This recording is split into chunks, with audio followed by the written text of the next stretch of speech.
Welcome back, everyone, to Lesser Known Operators. I'm your host, Nicholas Allen, and my guest today is Imri Morgenstern. Imri is a Special Operations Master Sergeant in the Israeli Defense Force Reserves. He is also the man behind Prime Combat Training out of Louisville, Kentucky, and is part of the Tactical Rifleman team. You can check him out with links to his socials in the show description. Today's episode is brought to you by Precision Wellness Group. If you are looking to restore balance, unlock vitality through bioidentical hormone therapy, evidence-based personalized medicine, look no further than Dr. Taylor Bosley and the Precision Wellness Group.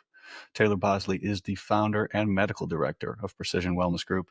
He is an emergency medicine physician, a U.S. Army veteran, and a Green Beret. If this is something you've been thinking about for a while or just now looking into it, look no further than Precision Wellness Group. I know there's a lot of information out there about hormone replacement therapy, testosterone replacement therapy, HRT, TRT, a lot of acronyms.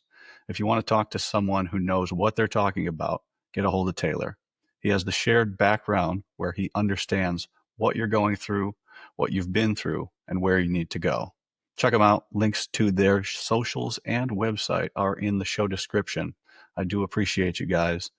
Please remember to like, subscribe, share, comment, pass these episodes along. Thank you for listening and enjoy the show. Imri Morgenstern, welcome to Lesser Known Operators. Thanks for coming on, man. Thanks for having me on, brother. It's really Absolutely. real pleasure. We're going somewhat international with you. So obviously resident of the United States, but a member of the IDF. So I'm excited to branch out. And as it says, lesser known operators gives me a lot of leeway because depending on where you're at in the world, everyone is lesser known to someone. So I appreciate you coming on and helping me out with that. Nicely said. No, I appreciate it. Yeah, man. I'll try not to disappoint. No, I mean, But, I'm excited to learn a lot of stuff, and that's really the great part about the show. Even people that I've had on that I know that I'm friends with, I learn stuff because, and I'm sure you've seen this in other units, you could be working feet from someone and not know what they're doing.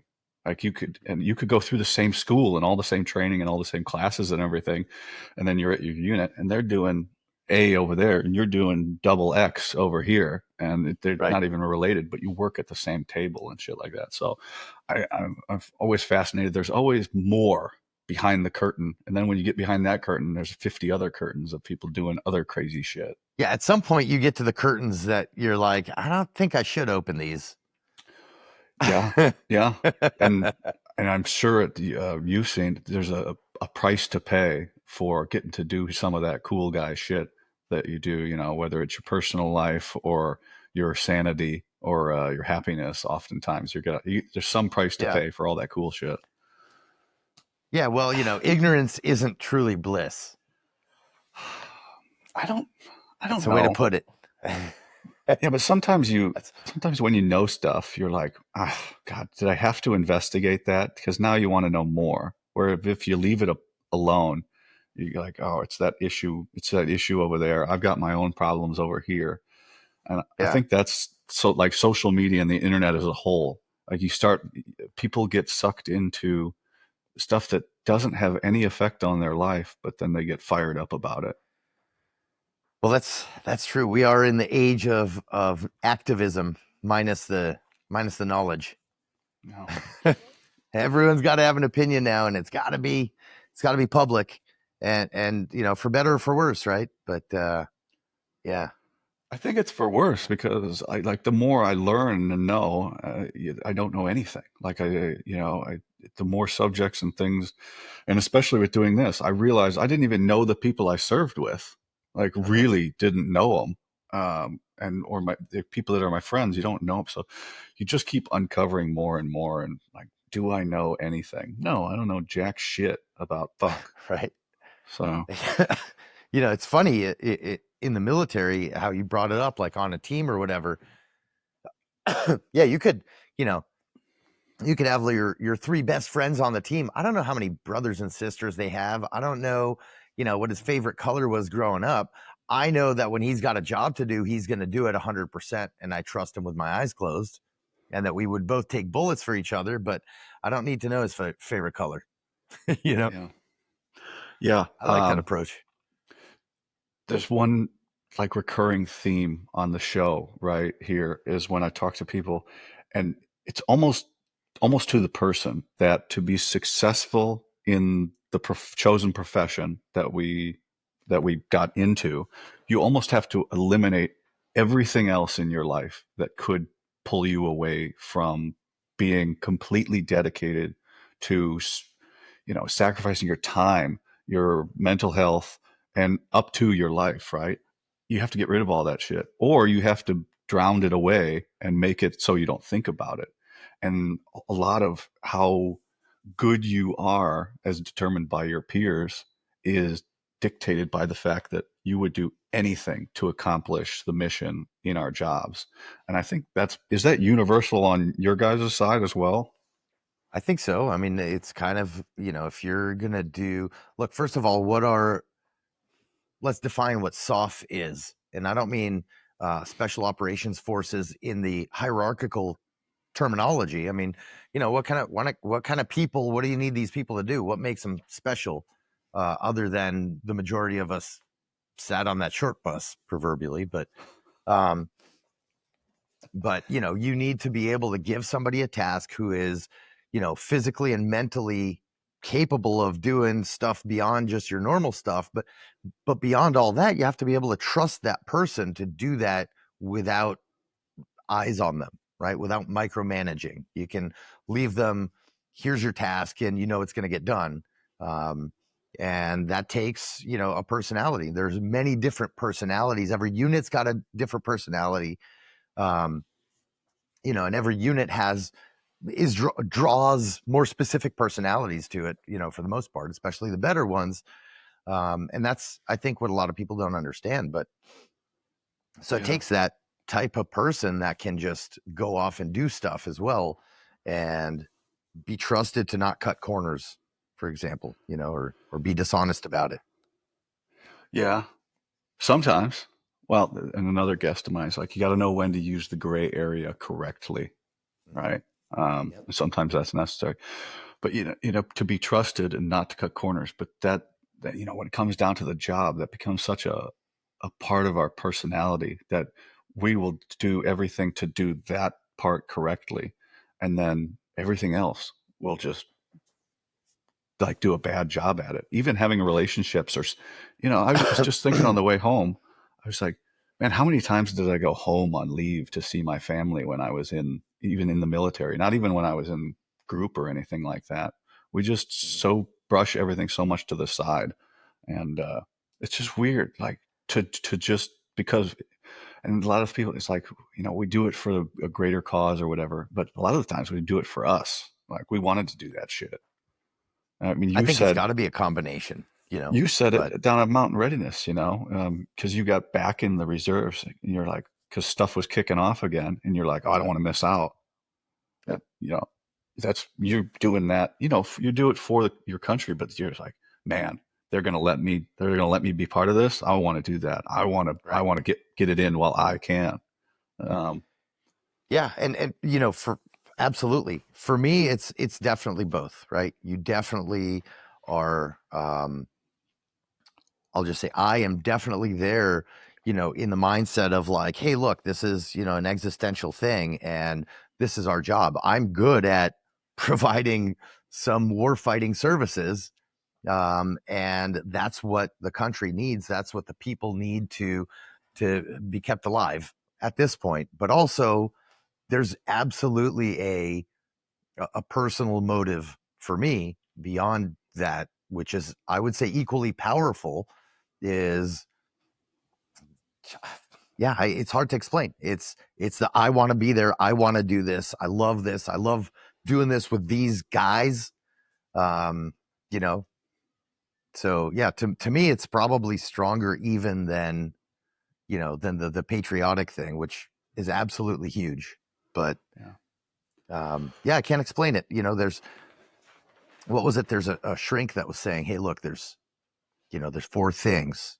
Um, that you can get from a war environment that you cannot get all four in any other place, right? So you have your purpose, you're getting your, you're serving your country, keeping your people safe, et cetera, et cetera. You have your adrenaline, right? um the doing and the man space, right? You have your buddies around you, uh and that the type of friendships that you make in those situations is very, very different from um, really relationships you would make anywhere else, right? When you're in life-threatening situations and that kind of thing, those friendships. Wow. So I said three. I'm missing one, but the point is, you're at TBI. We were talking about that before. We are. Um, but the bottom line is only in war can you get all of those things. You can get your purpose, you can get your adrenaline, right? And you can get that camaraderie. Here's the fourth one, is really the most important one, is what it gives you in combination with everything else that you cannot find anywhere else, is simplicity.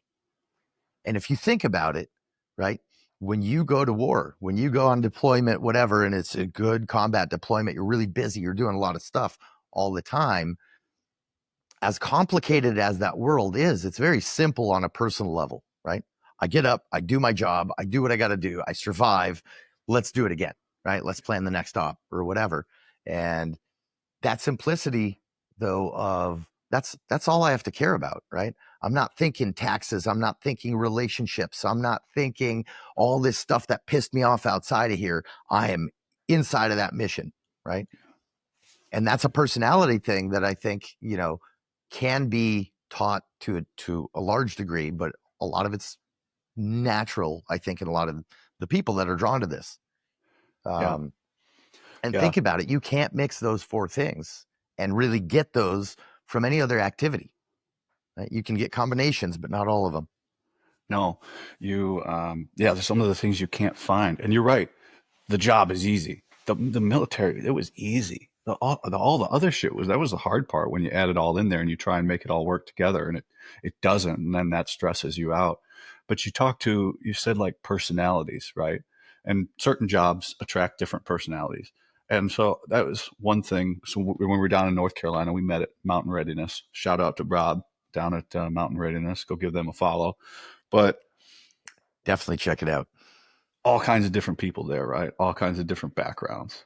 And you guys over there with Tactical Riflemen, that's different, different breed of people there. But then you also, like, I knew some of the guys and I knew some of their backgrounds and things like that, but I hadn't know anything about you. But you stand out in the crowd of even those people. So, and that's common in, and we said what special operations and all that.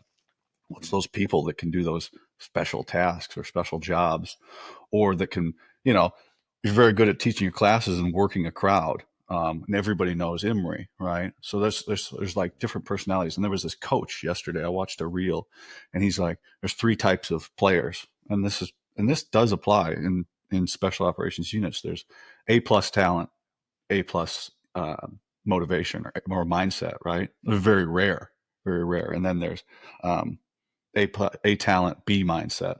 And that's your more common. Those are your coach killers because they'll have all the talent in the world, but they don't have the dedication. And then there's your bread and butter, right? The ones that you really do the best are your B talent with your A mindset. They'll outwork everybody else because they're lacking somehow. They'll even bring themselves on par with the A plus, right? Because they work harder. And because they work harder. Yeah. But you'll find all three of those in special operations units or high performing units. And I mean, you know, you offer you seem very good at teaching your classes and then being personable because you had all different, men and women, young and old in your classes, and you're being funny and personable and all those things. Is that something? This Well, you were. funny, No, this funny is looking, funny looking, I'd say. absolutely. Yeah, self-deprecating as well. But this is an outside perspective because I didn't know anybody there. So I'm trying to learn everybody what's everybody's role and try and just my, I don't know, just kind of intel thing of like, what's going on here? Like, this is an interesting group of people. Like, we got this Uh-huh. guy IDF over here, and then you got tactical, right? You got Sue LaRue, who's nut job, and then Uh-huh. we got people selling, or skinning animals and killing chickens over here. So it's just interesting. Right. Is Yeah. this a personality that comes from, your family and your household and how you grew up, or is this something that you learned? Because the way I work a crowd, I had to learn, like force Uh-huh. myself into a crowd to talk to them and things like that. Is that just how you grew up, or you've always been like this? I, man, that's a really good question. I've never really thought of it that way. I mean, I think about instruction and instruction style and how to incessantly, like how to get people to take in information without having to try to just regurgitate it after or memorize it, so that it's taken in and fun. If you're having fun, you're going to take in a lot more information. And I think that's a pretty widely known fact. But then just how you speak to a person, it's where you stand in relation to a person on the range makes a big difference in all those things. So I think it's just doing this for a long time. And this is not just firearms, right? I mean, I was teaching hostage rescue breaching in the military and blah, blah, blah, and all this other stuff before I even got to, doing this for a living here in the States. And so you're always thinking like, okay, how do I get this across better? How do I make them not bored? And if you go into teaching with a mindset of understanding your material, but also understanding some about human psychology, little bit about human physiology. I'm no scholar, that's for damn sure. But I sit there and study it in every person that comes to a training. And and the mindset is, okay, I need to have this person have more fun and be able to show me that they're naturally receiving more of this, retaining more of this information. Um, yeah, I don't know an No. answer as far as where it comes from. It's just, I guess, ongoing thought. How about how I about s- this? We're pretty detached from the rest of the world over here, right? uh-huh. So there's generally this air of less of a threat. Is where, in the Middle East where you guys are, is a threat more of an imminent possibility? So you have to make the most of every training opportunity, and you just learn to do that effectively, you know, effectively use your time more so because, hey, well, this might be the only time we get to do this at the range and this at the range. So we have to get better and refined at giving that block of instruction and working with people and making the Yeah, most of that. absolutely. Absolutely. That's really insightful question. Also, you know, I think it was before maybe we started recording, but you were asking, hey, it's Israel for the most part is a conscript army, right? And yes, it is. And so, based on what you were saying, the threat level being always high, and you only have 3 years to have a person to get them to, and not all 3 years is training, right? So guys do 3 years, girls do 2 years, and they kind of tweak those times a little bit, but that's your basic, timeline. And so you get a guy who's going to be an infantryman for 3 years, right? You spend 1 year training him, you get to keep him for 2 years in, ops or a line unit or whatever, and then on occasion they do reserve duty. That's essentially, excuse me, that's essentially how it works in Israel. So, um, so yeah, so teaching methodology and how to get points across, how to kind of narrow down the information you need to begin with to get the job accomplished, all those things are very much a consideration, as they are here, right? In the military here, I mean, you definitely want to be able to train a soldier in the shortest amount of time possible.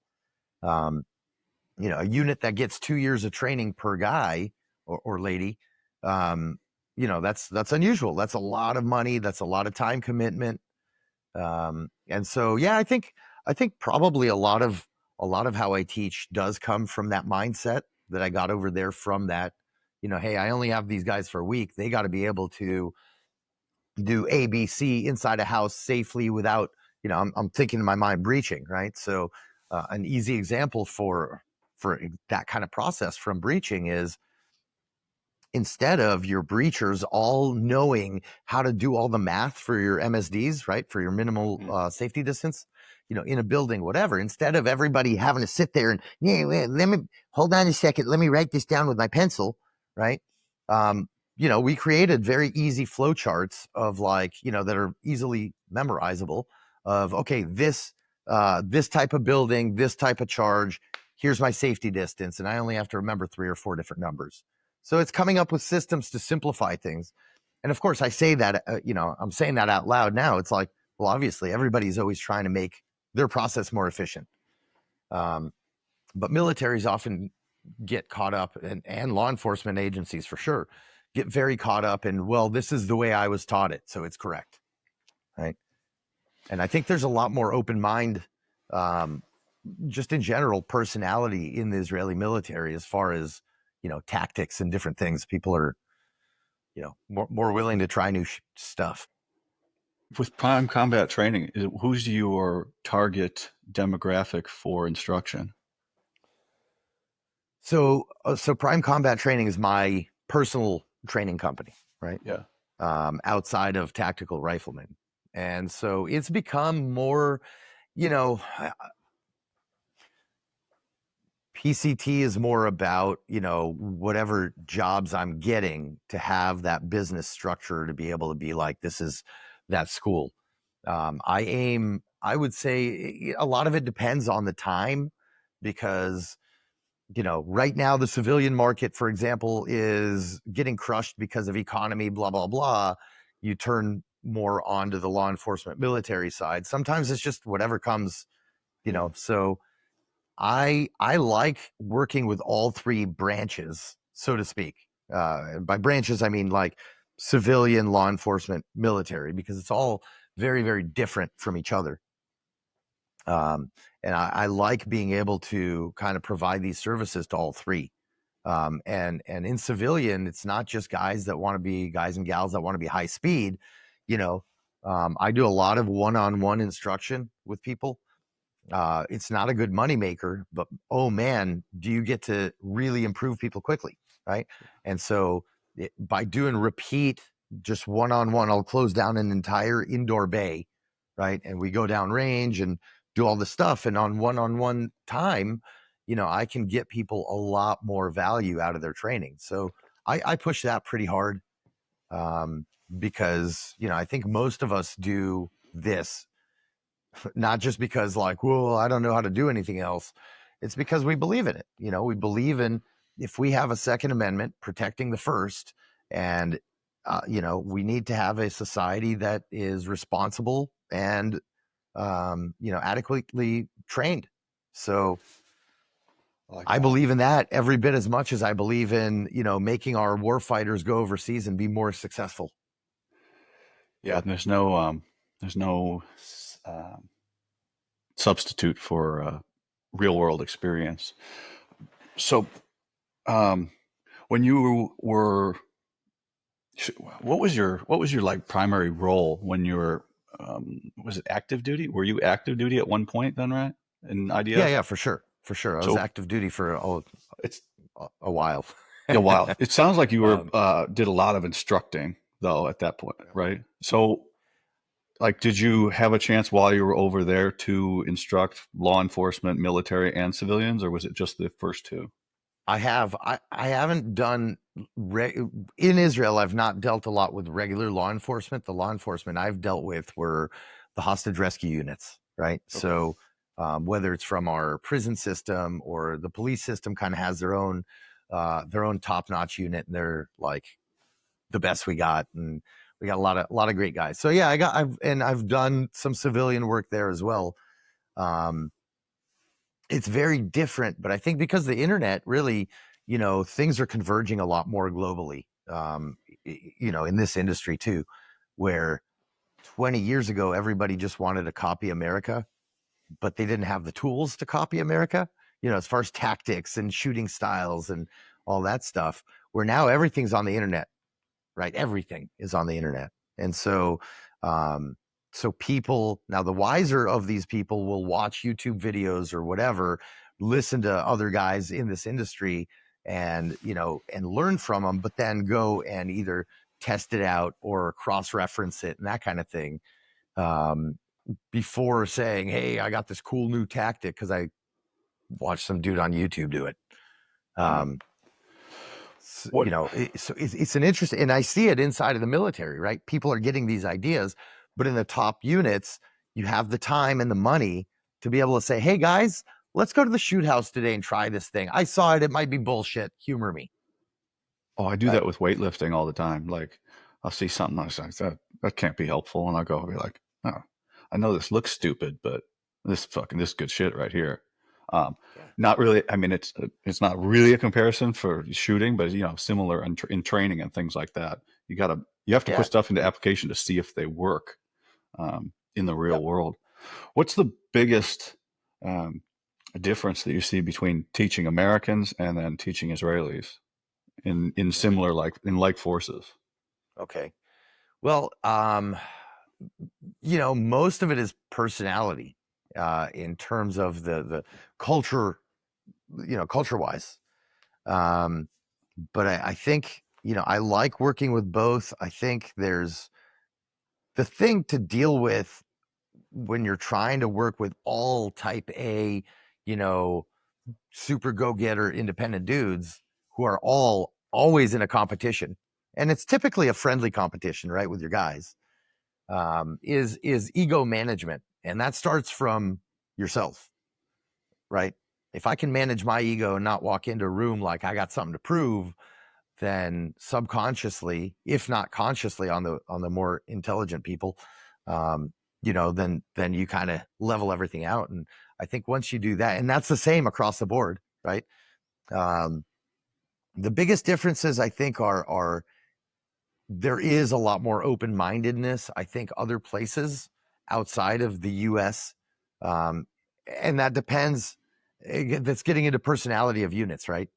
If I'm working with an SF team, the behavior is one way. If I'm working with a MARSOC team or a whatever else, right? It's or a SEAL team or whatever, right? The personalities are different, um, but overall, there's a lot more similarities, right? Mhm. So once you can kind of strip your own ego and kind of everybody else's by default, then you have a great working and learning environment. And I always try to. My big thing is I want to learn from the students first, right? So if I go and work with a new team, new to me team, I want to see what they already know. I want to see how they already work, because maybe what I was planning on showing you from the ground up, maybe that's not right for your job, right? And I think I don't want to say less of that here in the States as far as open mindedness to new, different things. I'll give you an example. There's a few, but in the shooting world a few years ago, that there was a whole thing. Of course, it all boiled down to this condition 1, condition 3 carry thing that everybody was like, oh, well, if you're Israeli, it's a condition 3 thing, and that's bullshit and yada yada. Um, what condition you carry your gun in is not what I'm trying to get to, but the methodology behind coming up with all of those things that made Israeli shooting at the time so different.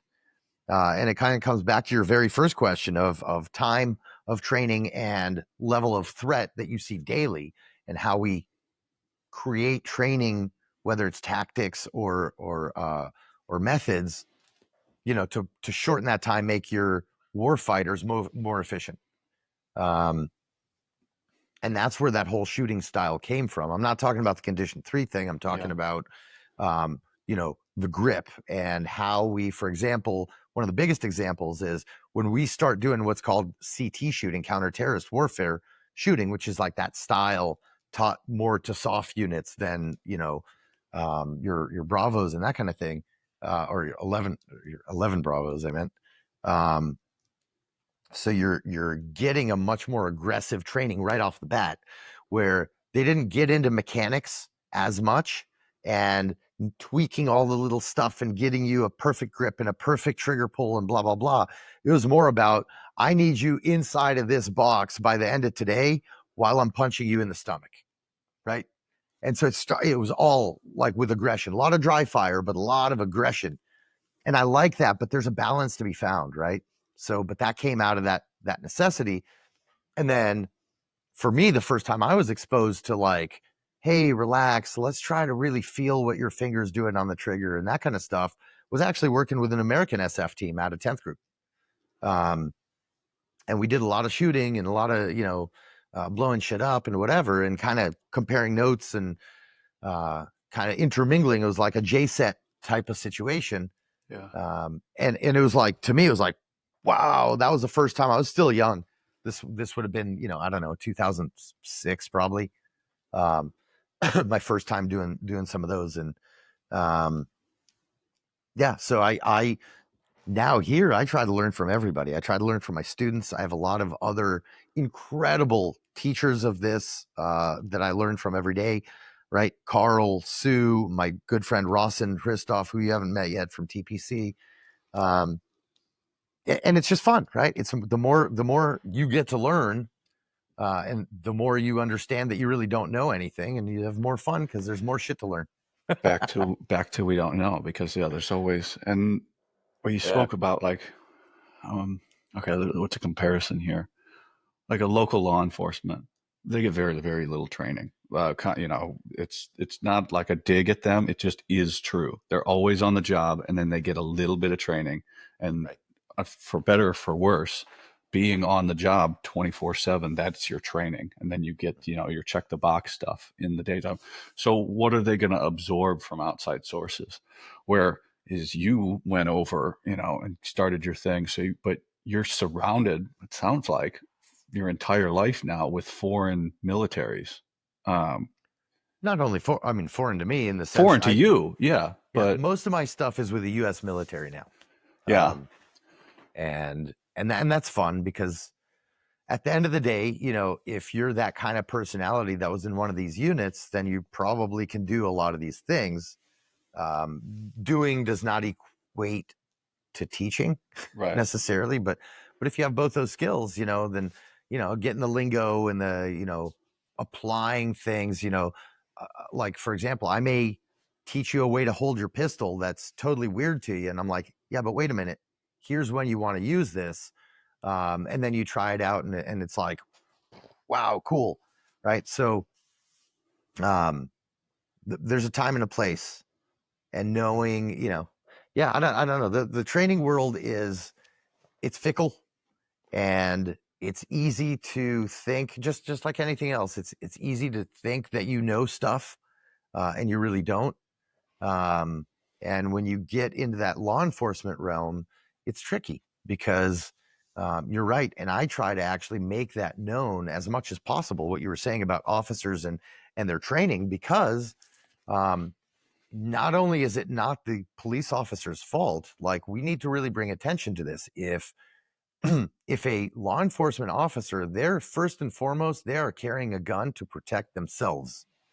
And so when you put it in that context of this officer has that pistol on them to protect himself potentially from me, um, now you should start understanding that the better that officer is trained with that firearm, the lower or the higher his threshold is of having to use that firearm, right? Mm, And so people say, people, the brass, hey, and the lawyers, right? And the money people in the cities, municipalities, or whatever level, hey, these guys really, they're cops. They're not here to fight wars. Why do we need to invest in making them a warrior? It's so that they don't use it, right? And if they don't get a good level of training, they're more inclined to use deadly weapon at a lower threshold, and that's a problem. And that's why we need to not only make them good at the tools that we're giving them, we need to make them good at the tools they naturally have as well, and get that level of confidence up, um, and competence, of course. But once we get their confidence up, right, then you'll see violent interactions from the side of the cop less.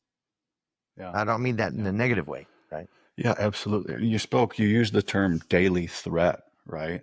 Um, Mhm. it's where here in the States, law enforcement, daily threat. Military, I mean, next to nothing, really. We train up and then we deploy, and then your daily threat goes up. what is it like for the different services in Israel as their daily threat? Is there just an implied level of always being in danger, kind of? First of all, by definition, if you live there, then there's a daily threat, right? Overall, I would say Israel is actually a very safe country. It is a very safe country as a tourist, and I know it sounds weird to people, especially now with the war going on, but it really, for the most part, is safe. Um, Having said that, the number of terrorist acts and that kind of thing that happen there are, by any normal standard, through the roof and unacceptable, right? Where, of course, one terrorist act to me is unacceptable, right? But and that should be everybody. Everybody should think that. But so yeah, so just living there, um, but you don't feel necessarily an existential threat when you're walking down the street. You don't. Um, you are more aware. You're more aware, and this was true for me growing up. This isn't only a since October 7th thing, and we can discuss that and what's changed if you're interested in hearing that. But um, yeah, it's you're aware. Look, there's no nice way to say it. When you see Arabs walking down the street, and there's about 1/5 to 1/4 of Israel is Arabs, right? Muslim Arabs, not just the Palestinians. And you see an Arab, you go, okay, is this guy a terrorist? Is he a threat? Is he not a threat? You do that whole assessment just as a civilian. You have to, because you don't have a choice. Not because all the Arabs are bad. You're not trying to ethnically profile, blah, blah, blah. That's the situation. People here need to understand that that's the situation on planet Earth. Um, and it's nice to be able to say, well, I don't see color and all that.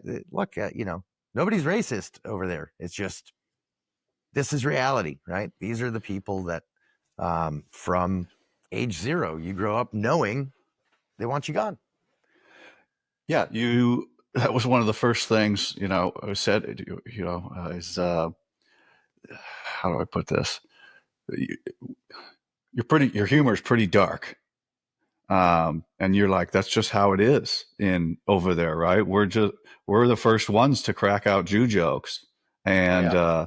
that's, and that's big in the military too, a dark sense of humor and just an ability to make fun of something so serious and turn it into a dick joke. And you say you're not racist over there. You're just a real world. You're just being pragmatic, right? Um, and that's tough for people to understand over here. And some people can, some people can't. Everything is viewed through our lens of how we see the world and our different experiences. You've seen different things from me, things that I don't understand. Or no, I understand them, but I don't know your point of view. I don't know what it's like to walk the streets or anything like that. I can understand it, but that takes some effort to take the time to learn a little bit about what's going on there. But as we said before, you can't know everything. It's just important not to try and pass judgment on people because for the majority, I mean, the overwhelming majority of the planet Earth are normal people that have no control over what is going on in daily life. They're just trying to live their life and be happy. And we're just kind of, it's there's a birth lottery. You don't get to pick where you show up. You get your Right. situation that you're in, and you got to make the best of it to try and be happy and use your experience and then just sometimes life's not fucking fair. Also, Yep. Yep. Life ain't fucking fair. And, look, this is a complaint I've had to my fellow Americans here, right? Is guys. And I think now most people, especially anybody that'd be listening to this, has been on this bandwagon for a while, but like, um, it's time to pay attention. It's time to pay attention and realize that first and foremost, how good we have it here, we do, right? We have it that good. And B, we have it that good. What that necessarily means is that over time we get soft. And when we get soft, we start projecting our feelings onto other people. And that's how we get into these weird civilizational clashes because we screwed ourselves, right? And had we remembered that, like, hey, we do have it really good, and maybe we should like maintain it as opposed to try to flip everything, ass over tea kettle just to be different or whatever. You know what I mean? And because I would really like to see our American way of life preserved, just personally. What is what is Israel's view of that American way of life? Like, what does the general person think that America is like? Because there's, there's like 7 different regions of the United States, and they're all different. And there's 50 different states, and some of them are not anything like the other ones. So, Absolutely. what is the general view of the American dream, if you will? Well, look, that's I think in Israel, the Israeli dream is very, very similar, albeit very, laced with jealousy.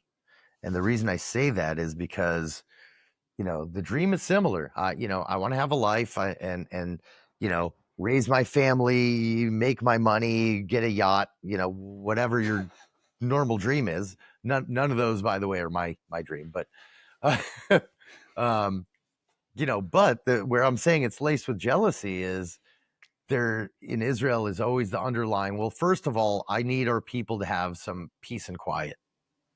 And it's kind of hard to start your, uh, you know, your beautiful dream. Here's what life should be like you know, in my mind, when the first thing is, well, first let's stop, the billions of people around us from trying to kill us all the time. It's not going to happen. So, you know, so I would say the Israeli dream is very similar, plus that, Um, but if you go to surrounding places there, right, that's where you get the very, very different opinion. I would say the most Israelis know probably more about like American politics than your average person on the street knows about American politics, right? It doesn't mean knowing all the names and blah blah blah, but um, it's an environment where you have to grow up and know what's going on. You have to have some sort of connection with the news.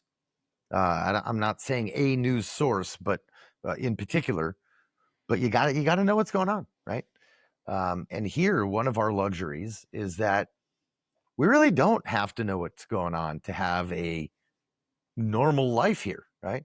Matter of fact, if you don't know what's going on in America, you're going to have a more normal, better life, arguably.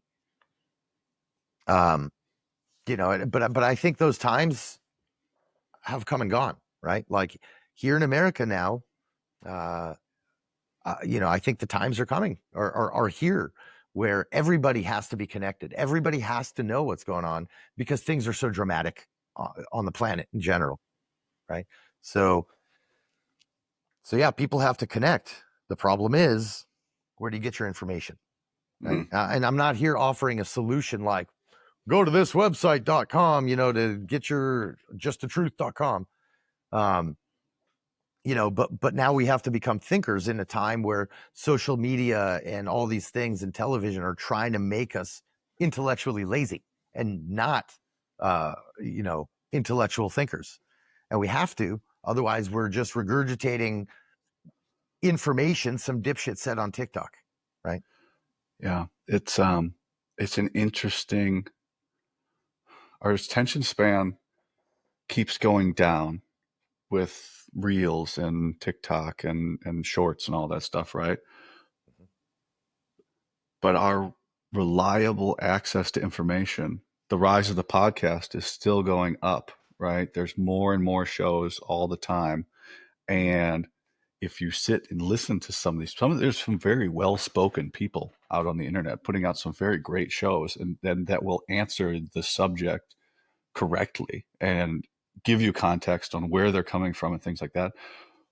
And they're all becoming popular, but we're being dragged down into this short attention span to where, if the real stuff might be in the middle hour, but you've only got like 15 minutes of attention and then you're tuning out. Or you Right. see a short that's out of context, and then the correct information gets blown way out of proportion when you didn't get the previous 15 minutes on this 30-second clip Right. of things there. So it's crazy how we have all of this information. We've never been this disconnected in the history of the earth. Every day it gets more and more, and we're shattered. It's it's like a safe a pane of safety glass. It's there's thousands of cracks through it, and Yeah. all these things in your way of understanding what it is, and taking the time to put in the effort to understand the whole picture. But then it goes to again, the more you know, it just goes down. It's Alice in Wonderland. You're going down the rabbit hole, and then you get to the bottom. And go, well, fuck, it's 2 in the morning. Now I got to get up in a couple hours and go to work. And I just wasted my whole night trying to find something that doesn't affect my life. So for for better or for worse, I don't know what direction we're headed, Yeah. but I think people want to know. They want to get correct information, and just with somebody that's not going to bullshit them and like click. Right. We spoke before about clickbaity titles and stuff like that. I'm not out for anything like that. I've fallen into it a couple times by accident because I'm like naive. I'm like, oh, this is, people are going to love this, and then oh, they did not love this. Uh, but Clickbait by definition shouldn't be necessarily a bad thing. It's just, hey, I want people to see this thing I'm putting out there. Let me give it a yeah, name, for example, that, people relate to or whatever. But yeah, but it's taken us down this road. The clickbaity thing has taken us down this road where I think that's why people's attention spans are so brief now. yeah. Like if it doesn't fit into their little algorithm that they don't even know their brain is running, then they're Oh on to the yeah. next thing. So We don't even, there are people way, way fucking smarter than you that have applied all of the knowledge and the history of this planet into getting you addicted to your phone, and food that you don't even like, that's not good for you, and yeah, exercise patterns that aren't healthy. You are being manipulated. Your brain is no different than it was a few hundred years ago. But now the technology, it's year 3,500 right now, technologically wise, and you're still living in the past, and you can't comprehend. You're being outsmarted before you even wake up in the morning by everything around you.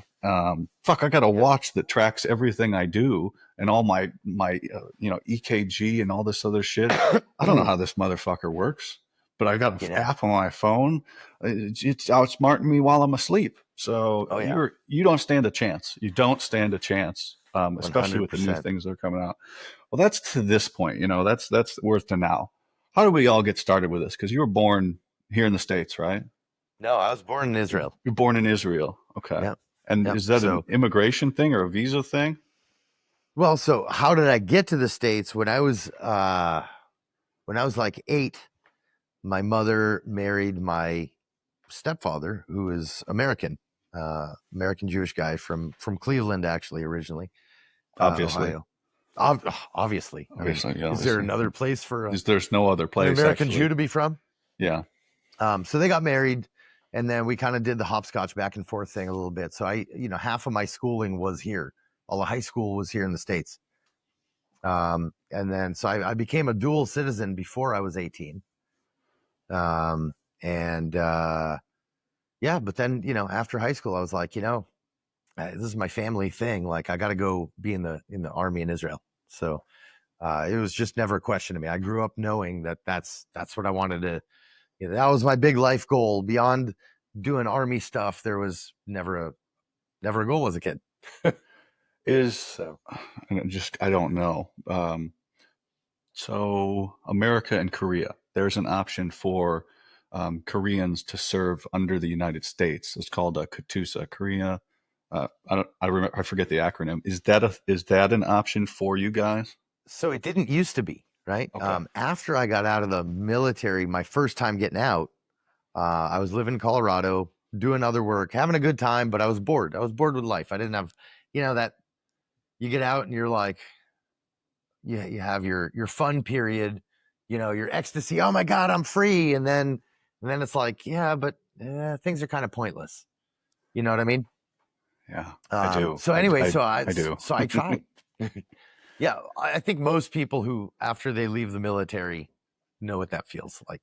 Yeah, it's But everybody. Even if you want to get out, it's everybody. It's yeah, unbelievable. Even if yeah, it's your plan and you're ready and you're set, it's unbelievable. You can't describe it to somebody. Like you can't even tell them or warn them and be like, "This is going to happen," and they're like, "I'm ready for it," and then they weren't fucking ready for it. yeah. And losing purpose, dude, that shit's hard. Yeah. Losing your purpose is it's a difficult thing to deal with. But yeah, shit. Where was I going with that? American training under the United States Army wasn't the thing. Oh, that's right. That's right. Oh, so all that long-winded bullshit to say that after I got out, I got here, I lost my purpose. I got a little bored and I was like, fuck it. Hey, last dudes I trained with that are still in are C110, guys over at 10th group. Yeah. So I went over to recruiter and I was like, hey, here's who I am. Like, here's my background, blah, blah, blah. I want to go to 10th group. Sign me up. And oh, cool, blah, blah, blah, went through all the shit. Well, he calls me back later and he goes, yeah, you can't because you have dual citizenship. So you have to denounce your foreign citizenship and then you can join the US Army. Anyway, I went through this whole spiel, whole mess, right? The bottom line is unless you denounce your foreign citizenship, you can't do it. Well, fast forward like 3-4 years, I'm past all the maximum age and blah, blah, blah, and all that shit. They put out a new thing where now I guess it's possible. So Mm. I missed out on that window. How old are you now? Now I'm 43. Oh man, you could still get in the guard. I mean, you know, I'm sure you're happy where Yeah. you are, but I remember I went through selection with a guy that was 22 and his dad that was 44. They both passed selection together, went through the whole special forces Like qualification course together. father son team. Father son team. Oh, Yeah, shit. they Okay. were one roster number apart. They're right next to each other, same last name, same I think maybe even the same name. I've and Join then the guard together.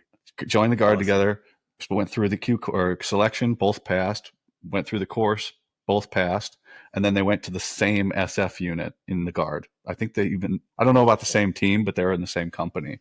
I was like that is Honestly, probably the coolest thing I've ever seen in the military. that's super, super cool. Yeah. I don't think that's allowed. Maybe it's just because it's a guard unit. I don't know. I I don't know in know. I thought Israel, it was like cool. you can't have two brothers like in the same convoy type of, that type of thing. Like they're not going to have two brothers in the same unit doing the same mission for fear of having to call the same parents twice in one phone call, Oh yeah, so to speak. everything. But Yeah, there's waivers for everything. There's waivers for everything in the guard. Even there's a things like waiver. I know what the National Guard does, and I still, when I talk to somebody, I go, "Really?" Like I'm going to go pretend, and I say pretend because I'm out now. I'm going to go pretend to be an SF guy here in a couple weeks up in at a base not far from here, and I'm all excited. I'm talking to the guys like, "Hey, what can I do? Can I pretend to still be, can I put my uniform on and stuff?" He's like, yeah, I don't, we're doing, they're doing a mini selection for their guard unit. And he's like, yeah, you can, Okay. I mean, you're out, you can say stuff to them that we can't tell them, about some of the things. And I'm like, oh, this is so fucking cool. And I'm like, and then I got off the phone, I'm like a little kid. Like I used to be an SF guy. Now it's exciting to go pretend to be one now again, or at least look the part. So Yeah. I'm excited about that. But um, Awesome. when you were a little kid, like you said you always that was in your mind like okay Mhm. no matter where I'm at, US citizen or dual citizenship, I'm going to go do my time. Yeah. Do you feel that like that was an obligation, or was it your calling, or you felt obligated to do it, or you had to do it? I didn't feel like I had to do it. Like I had to do it because I was compelled to, but not because I was told to. Right. I was Yeah. not forced to do it. But I grew up with my grandma, and my grandma was a badass. And all I got growing up every day was like grandpa's war stories. Never once a grandma war story. We didn't even know those existed until she was on her deathbed when she told me some of her war stories. But Which war? all of them. All of them. All of them. So my grandparents, uh, uh, you know, were in Israel pre-statehood, pre-1948. My grandfather is on my maternal side. My grandfather came from Russia as a kid, him and his brother, in the 20s, I guess early 20s or whatever, mid 20s. And then my grandmother's side, actually both of my grandmother's sides, the lineage goes back in Israel, like as far as we know, like they were there the whole time, right? And so those periods, especially the 1920s, 30s, 40s, 50s, 60s, and 70s, that's all the wars. That's all the wars. So, they were, my grandmother and grandfather actually met because she was teaching him Arabic, personally at her house for like a few months before going somewhere sketchball. So that's in the family a long way back. And in America here, it's like World War II, really. And then we get into Vietnam, and that was a long, drawn out process, but still very There's far Korea. away. Detached. Yeah, we had Korea, again, very detached from the United States. We get these big oceans. I don't know if you're good with geography, but it's all wet on both sides. Reasonable. And yeah, and well, you're from Cleveland. Hey, not me. Don't say bad things about me. I didn't. I didn't say anything bad. And if you're from Cleveland, you listen to my show. I appreciate you. Yeah. No, so then we got Vietnam, and then Desert Storm. But these things are all really far away. Mhm. I got to imagine that like your family's war story is pretty fucking close to home, Yeah. right? Yeah. Right there. Yeah. Look, I guess what people here know about Israel is like, well, there's the Jews and then there's the Palestinians. There's one here and there's one here, and they don't like each other. And of course, that couldn't be further from the truth. It's true that they don't like each other, but everything else was not so true, because everything's a total mess, right? There's, Palestinians. Which Palestinians are you talking about? The ones over here, or the ones over there? Are you talking about the Israeli Arabs, the Jews, the Druze, right? So there's a lot of stuff going on. The Bedouins in Israel, the Bedouins in Egypt. So all of it's complicated, and all of it is a problem. And so, uh, so growing up there, about not to trust a bag that's been left alone at the bus station, right? I knew this at age 5, and I knew exactly what to do if there's a bag at the bus station, right? And so so everything is very close to home. People say when I have the military discussion here, oh, you were soft over there, cool. How many deployments you do? 0. I didn't do any deployments. We don't do deployments. The work's right there. I don't have to deploy anywhere. Mm. I can I'm there during the week, and then when I can take a couple days off, I get on the bus and I go home, for a weekend or whatever. So yeah, in that sense, everything is a lot more in your face. It's a lot more, like the big operations I've done, the majority of them weren't more than, a 3-hour drive from my parents' house. That's so close, right? That's Yeah, it's like a whole driving. You know, obviously, anybody knows what 3-hour drive here in the States are. Even if you're going as fast as you can, that's 200 miles ish. right. So So picture this: the southern part of the Gaza Strip. My parents live 30 minutes from there. okay, It's a 30-minute drive to the Gaza Strip, right, where all this shit happened. It's a tiny country. It's a tiny country with a lot of problems. yeah, So 10 million population now. Obviously, a lot less a little then. under, yeah. Yeah. Yeah. Well, and a quarter of that is Israeli Arabs, right? Muslims, Okay. which have voting rights. They have, free school and the healthcare system and everything. And uh, they have they have political parties representing them in Congress, or Knesset, which is parliament. So yeah, there's a whole world to understand over there that even if you lived in that world your whole life, you necessarily don't understand everything. Look at us, October 7th. We got our asses handed to us because we thought we knew more than we knew. That's Yeah, just dangerous. I'm formulating some questions about that in my head here, so we'll get that in the timeline here in a little bit. Got to check myself on what I want to ask. Um, do some self editing beforehand, but So you're in the States, and then was it right when you turned 18? You go over for your initial entry training, so you fly over there. Yeah. So after high school, I moved out, you know, got on a plane, flew out, started doing, paperwork and, all that stuff. And you have your equivalent to like your ASFABs and, the basic stuff to where to place this person. Is he completely stupid or can we train him to do something? Were they expecting you? Like, are you in contact with them? Because you're pretty separated here in the States and there. Yeah. Well, Did they? you get like a letter like, Oh, hey, okay. buddy, it's time to, um, and I could have just checked the box of like I'm a foreign citizen living in the foreign country, so you can't call me back, and I could have sent that back and just have been done with it. But they know, I mean, you have a birth certificate, they know, hey, you know, ding, this guy's turning 18, grab him. Um, but yeah, I mean, to me, it wasn't a question. Like I said politely, thank you, but no thank you to the college football recruiters, Hmm. because that was my thing in high school. I loved my football. Um, and yeah, so thanks but no thanks. I'll maybe do some college some other day. And that was just what I wanted to do. But and the military, as the military is usually full of all kinds of disappointments. What do um, you mean? Yes, obviously, I know there's some. Or you mean like standards wise or job wise? all kinds of stuff. I'm talking more personal disappointments. I wanted to go here, and here's the story of why I'm in this other place, and there's that kind of stuff.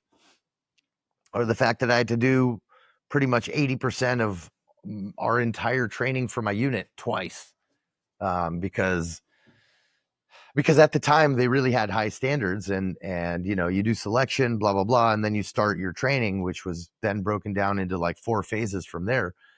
And basic training, and then and after all the selection and stuff, then you have SUT and phase ABC.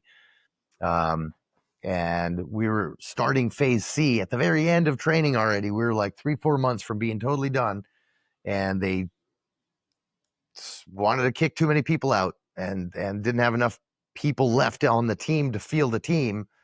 And so those of us who they decided to not kick out had to roll back another 8 months back and do 8 months of that training over again. And it was not the most fun parts of the training.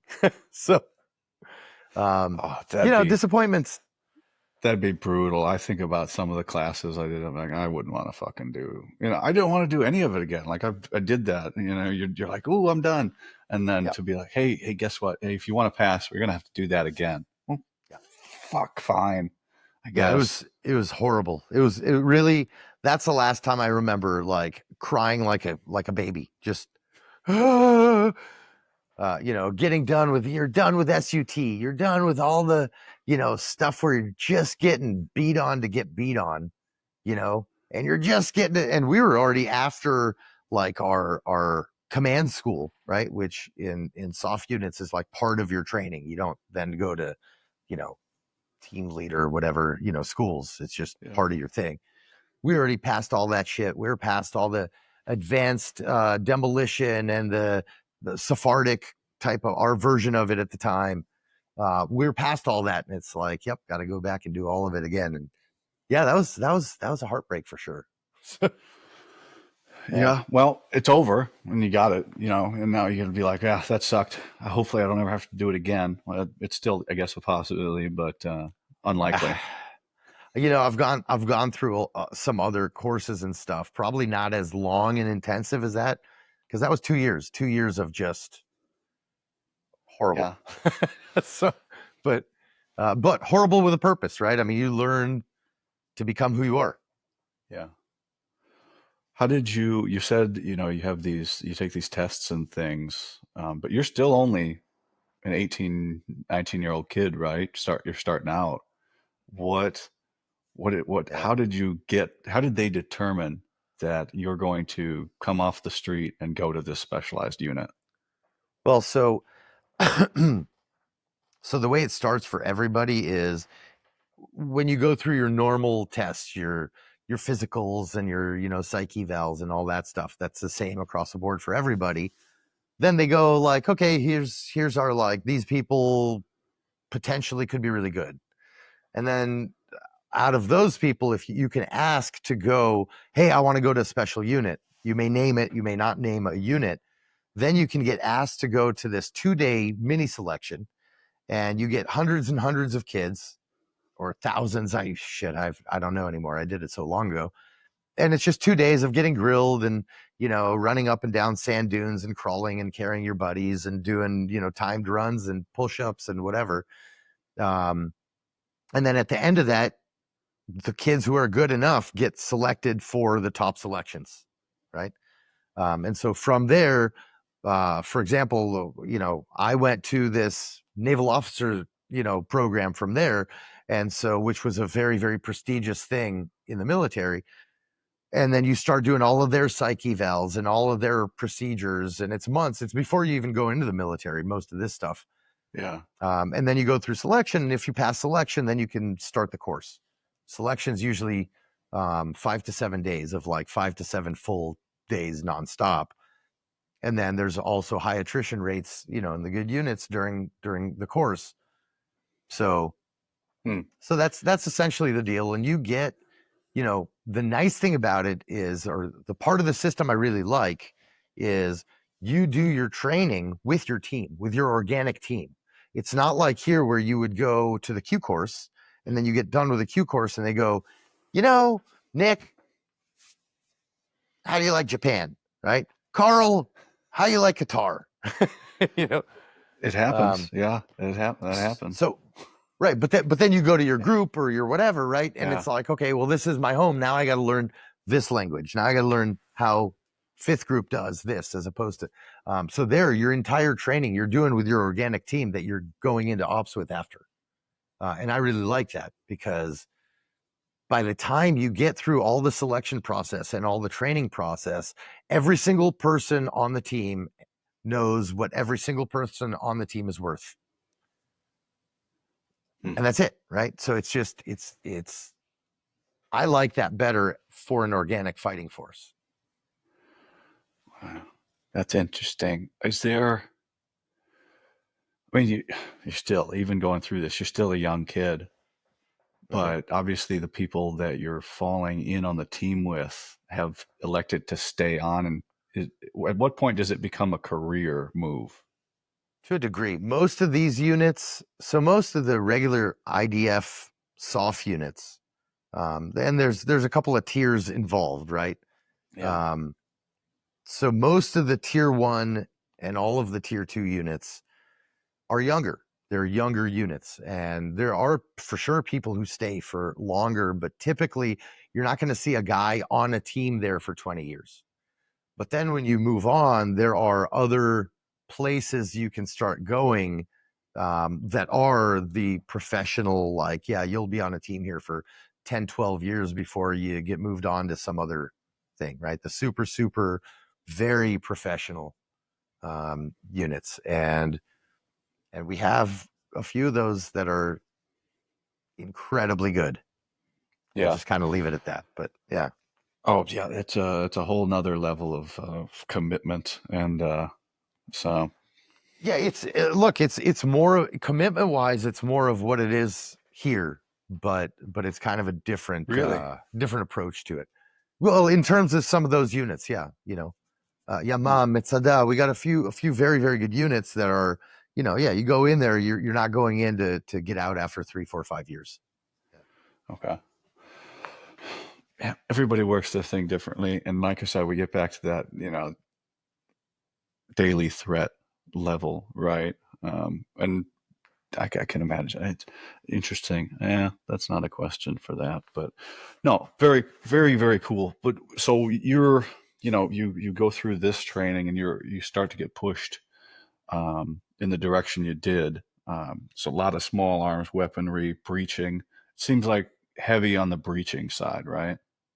For me, yeah, very much. That was a huge focus. So what happened so this is while I was in active duty. I did the training in one section of my unit. Um, that's, we'll call it the offensive side of the house, if you will. But then later on, we decided to, it wasn't like a group of us decided, the Army decided that the hostage rescue breaching information, that whole, because it's a whole profession, it's an MOS, if you will. We've turned it into kind of like an MOS in the unit. And so, especially when it comes to like hostage rescue type operations, it becomes more of an art form, right? And so it's not just like, okay, glue this to this and then glue this to this and then push this button and you're good, right? That's infantry breaching style, whatever. But um, and so we started a new section of the unit devoted specifically to HR breaching. And we started ops teams for it that could augment other HR units or work independently. But we also became the schoolhouse for the other HR units in breaching. So that's actually where I first got really introduced into the teaching world as well. Um, but yeah, first went through all the training and all the stuff and became a breacher, and I was the first R&D officer for that. So I got to write a lot of the book, so to speak, and come up with new stuff, go to crazy experiments on different demo, and it was very cool, very very cool.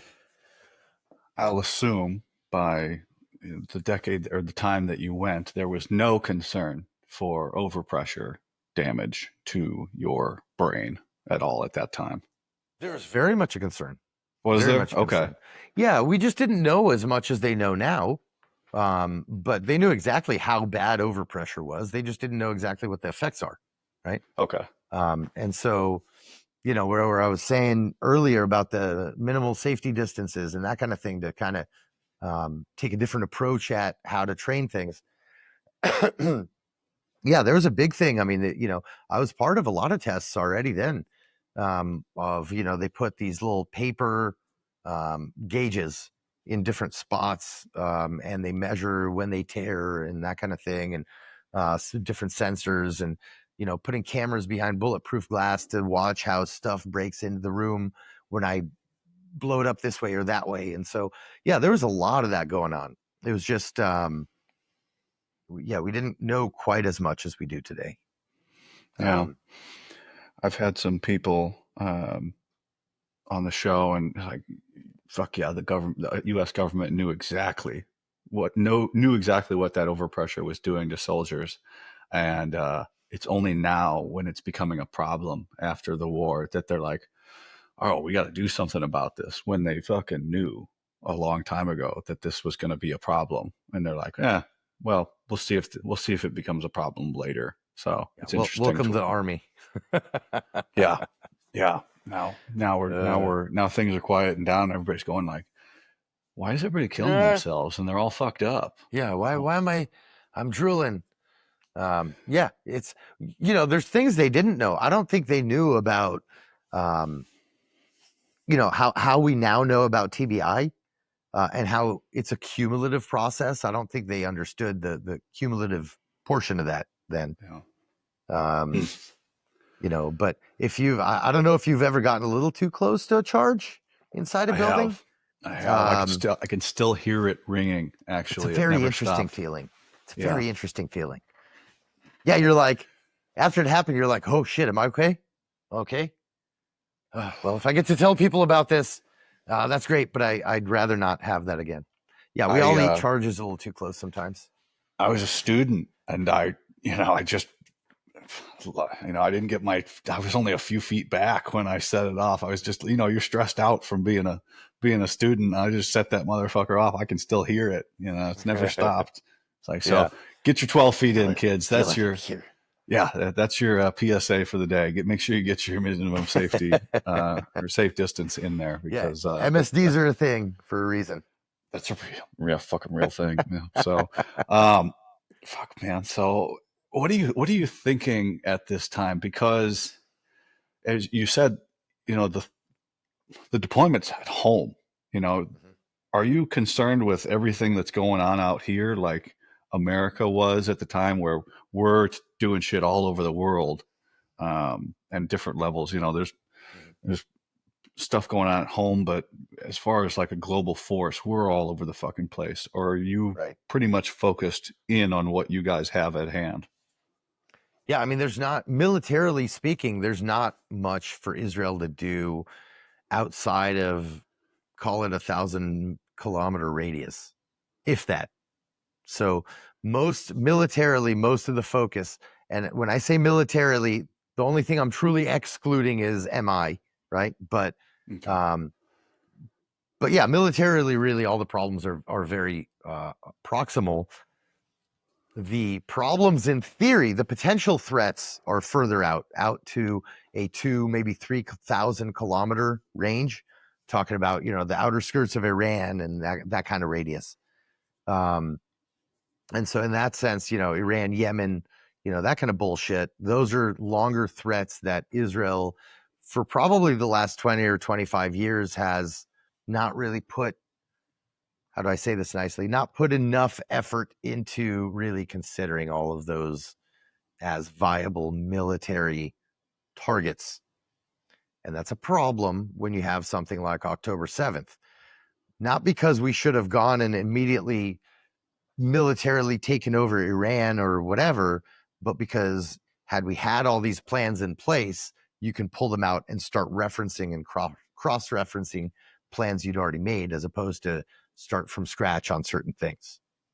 So I may be letting on to a little more than the internet needs to know about Israeli military planning or lack thereof in this past decade. But Okay. How about is the focus more of a defensive at home type of thing than an offensive away from home? so now, since the war has kicked off, everything's changing, right?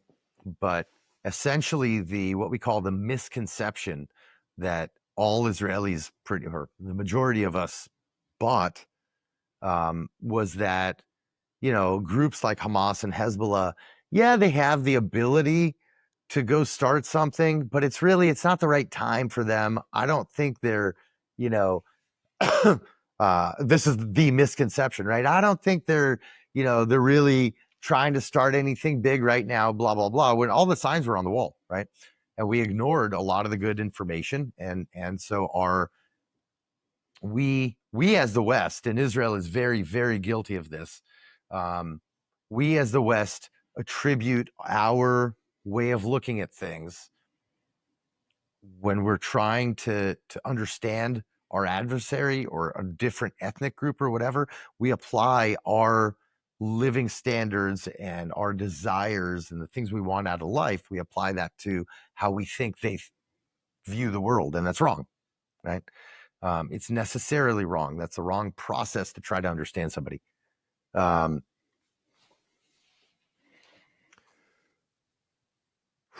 yeah, lot to unpack, but No, um, um, I think I get what you're trying to say, um, but you said your intelligence had a far reach, and yeah, so let me preface this with I was watching this new American Manhunt, Osama bin Laden, right? And the first episode goes into the intelligence, and it really wasn't, but it outlined what is perceived as an intelligence failure. How did this happen? When the intelligence company or intelligence community knew something was going to happen, they just didn't know what or when. right, And you had said, there's signs. There's always signs that things are going to happen. That's why we have fucking Richter scale for earthquakes and shit like that. But you don't know the what or the when, which is like very important when it comes to things. So correct.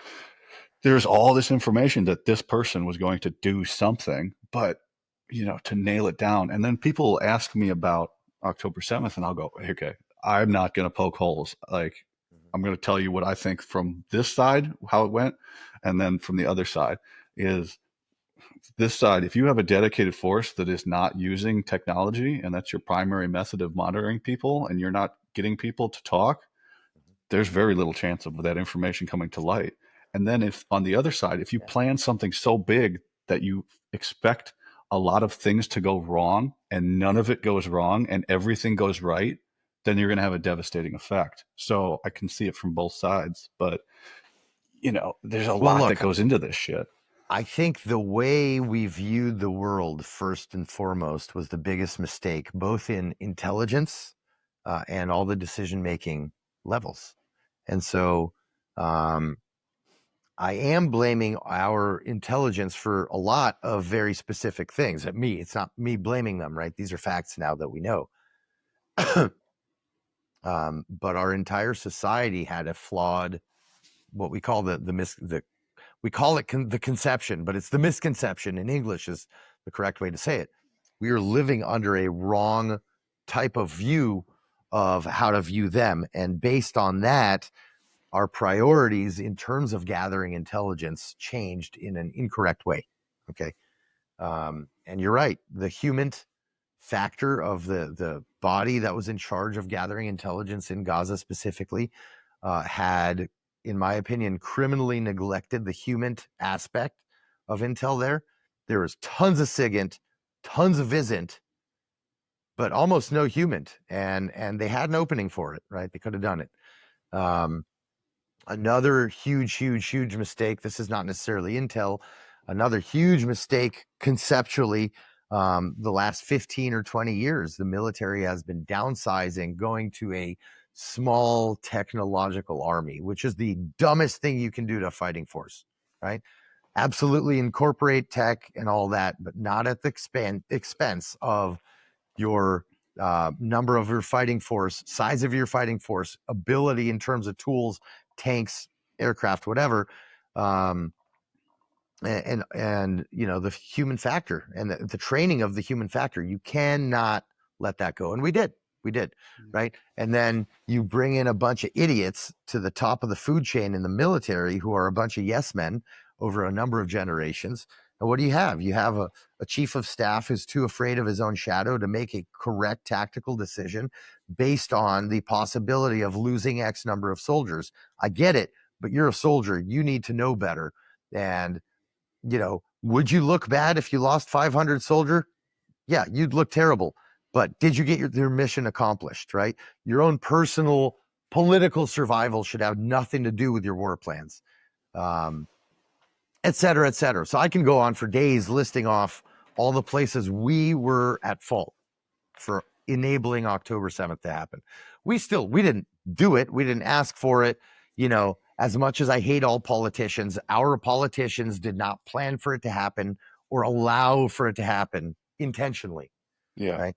Yeah, I'm not going to go on the So political route. Bad shit happens all the time, all over the world, every day. Most of it doesn't make the news. Almost all of it doesn't make the news.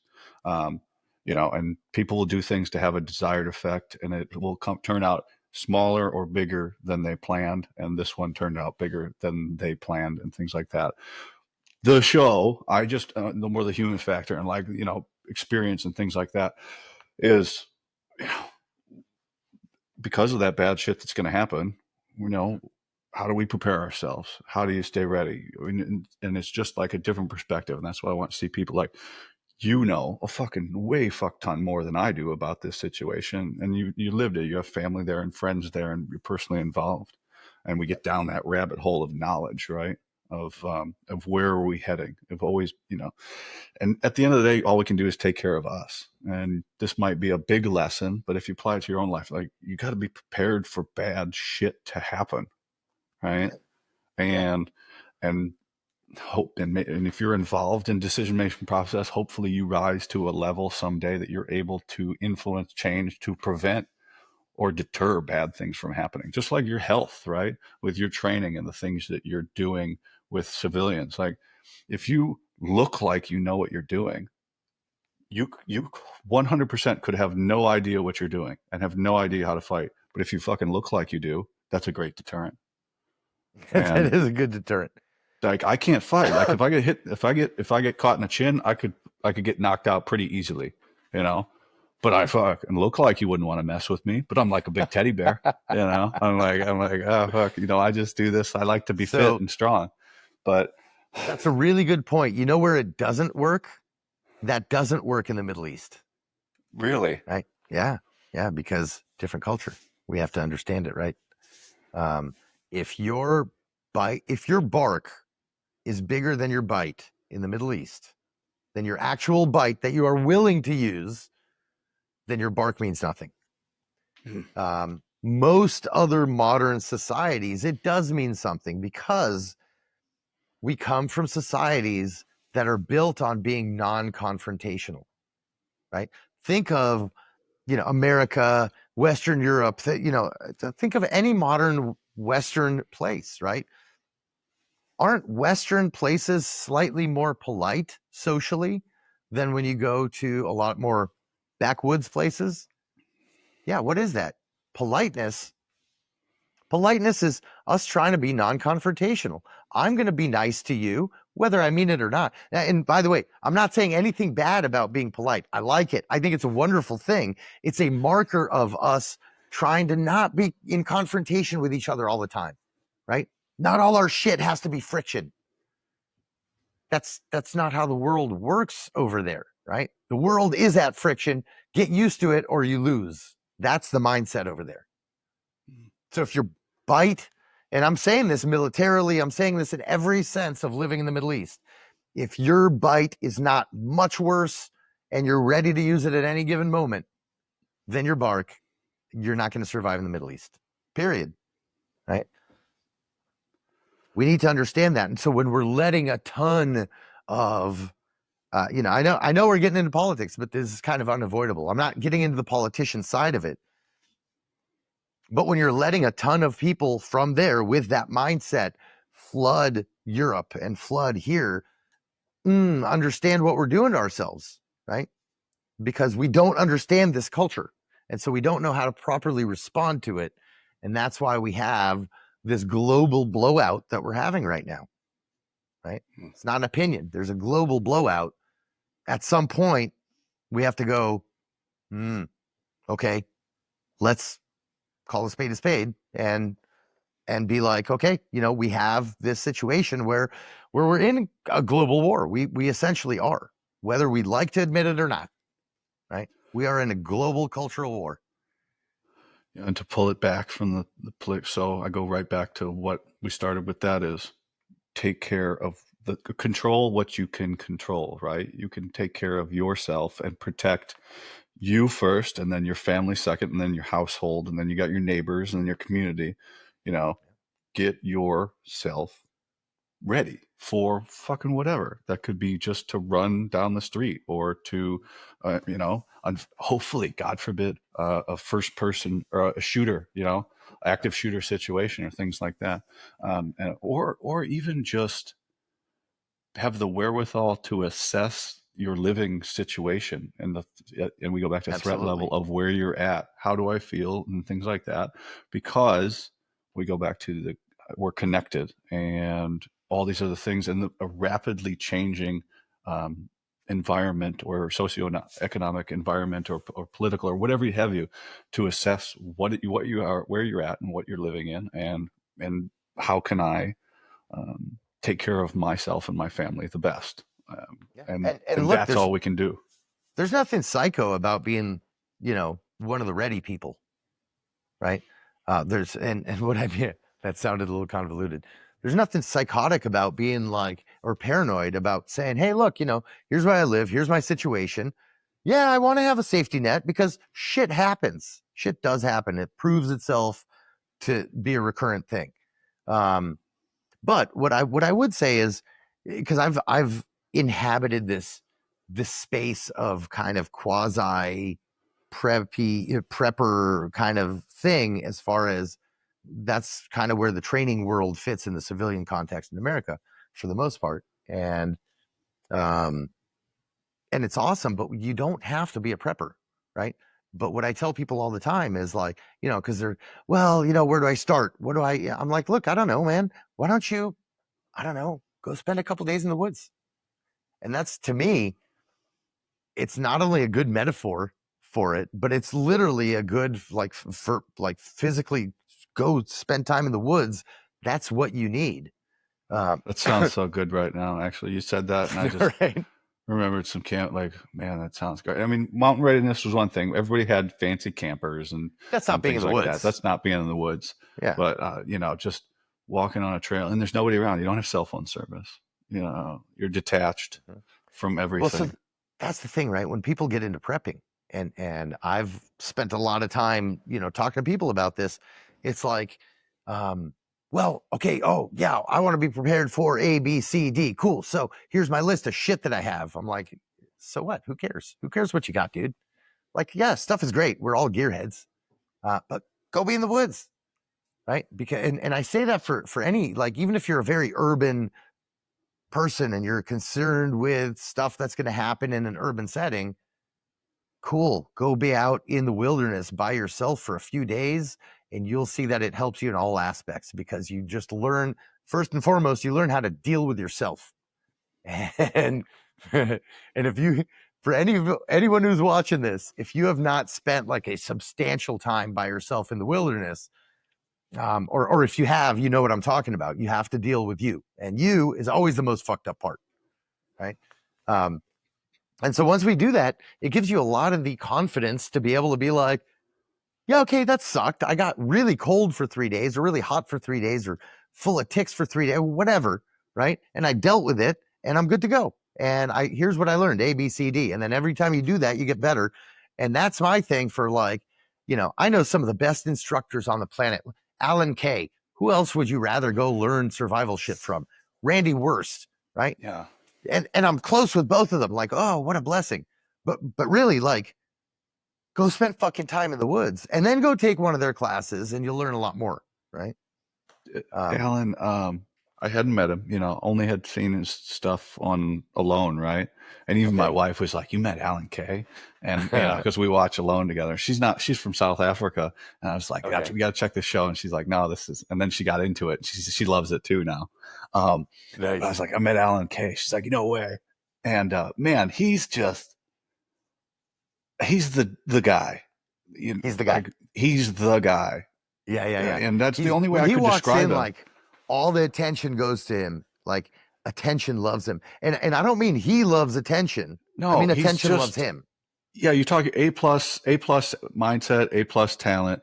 Like he's the guy. Like when I started talking to him, in my mind I was like, yeah, there was no way this guy was gonna lose Alone season one. Like there's no All fucking right. way.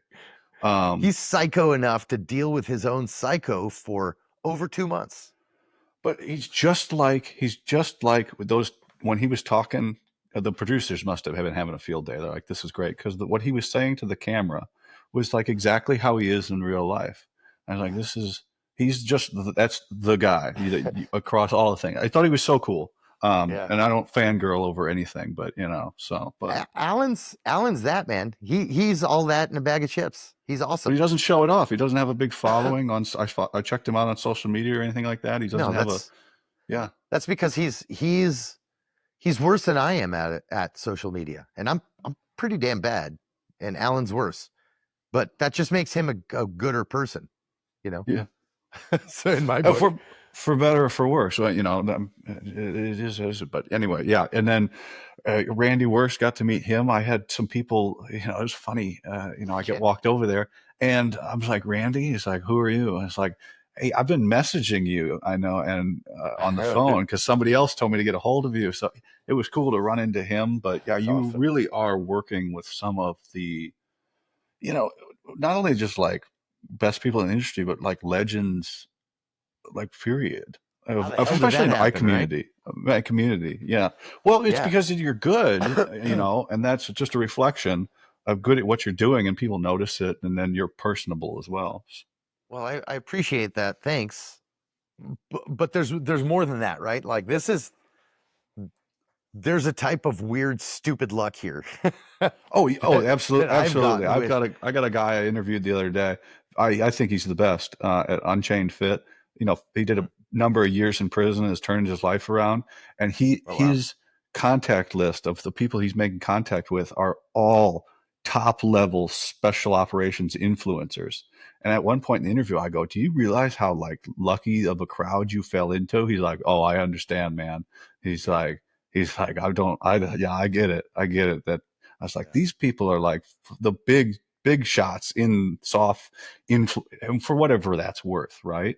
But Sure. like, yeah, you do get lucky. You know, you get lucky, you meet somebody. I feel like me Yeah. stopping drinking, I have now the opportunities that have come up since being sober, like to go to Mountain Readiness and to meet you guys, and now to have this and have people want to sit down and have good conversation with me. I just take every opportunity I can. I'm very lucky that Yeah. this shit is happening, but it's because of choices I made back there, and now 100%. people are like want to be around me again, and I'm not a piece of shit anymore. So Yeah, but I think look, luck is a whole, I don't think this podcast is a philosophy specific podcast, but um it's whatever you but I want. do think I don't step into the I have no resume of combat or stuff like that, right? So I draw a hard line there. I'll give a slight opinions, but I never got to go. I never got to do the one okay, thing that we trained for. So it's more of what do you think about things sort of show and more of sure. life and how it affects all of us. I was going to say, I do think, not to get too philosophical about it, but I think to a large degree you create your own luck, right? Oh, absolutely. Bad shit happens, good shit happens. That's just a steady shit happens. Um, but if you're pushing in the right direction and working, and you have a good attitude, blah blah blah, those things fucking matter. They fucking matter, right?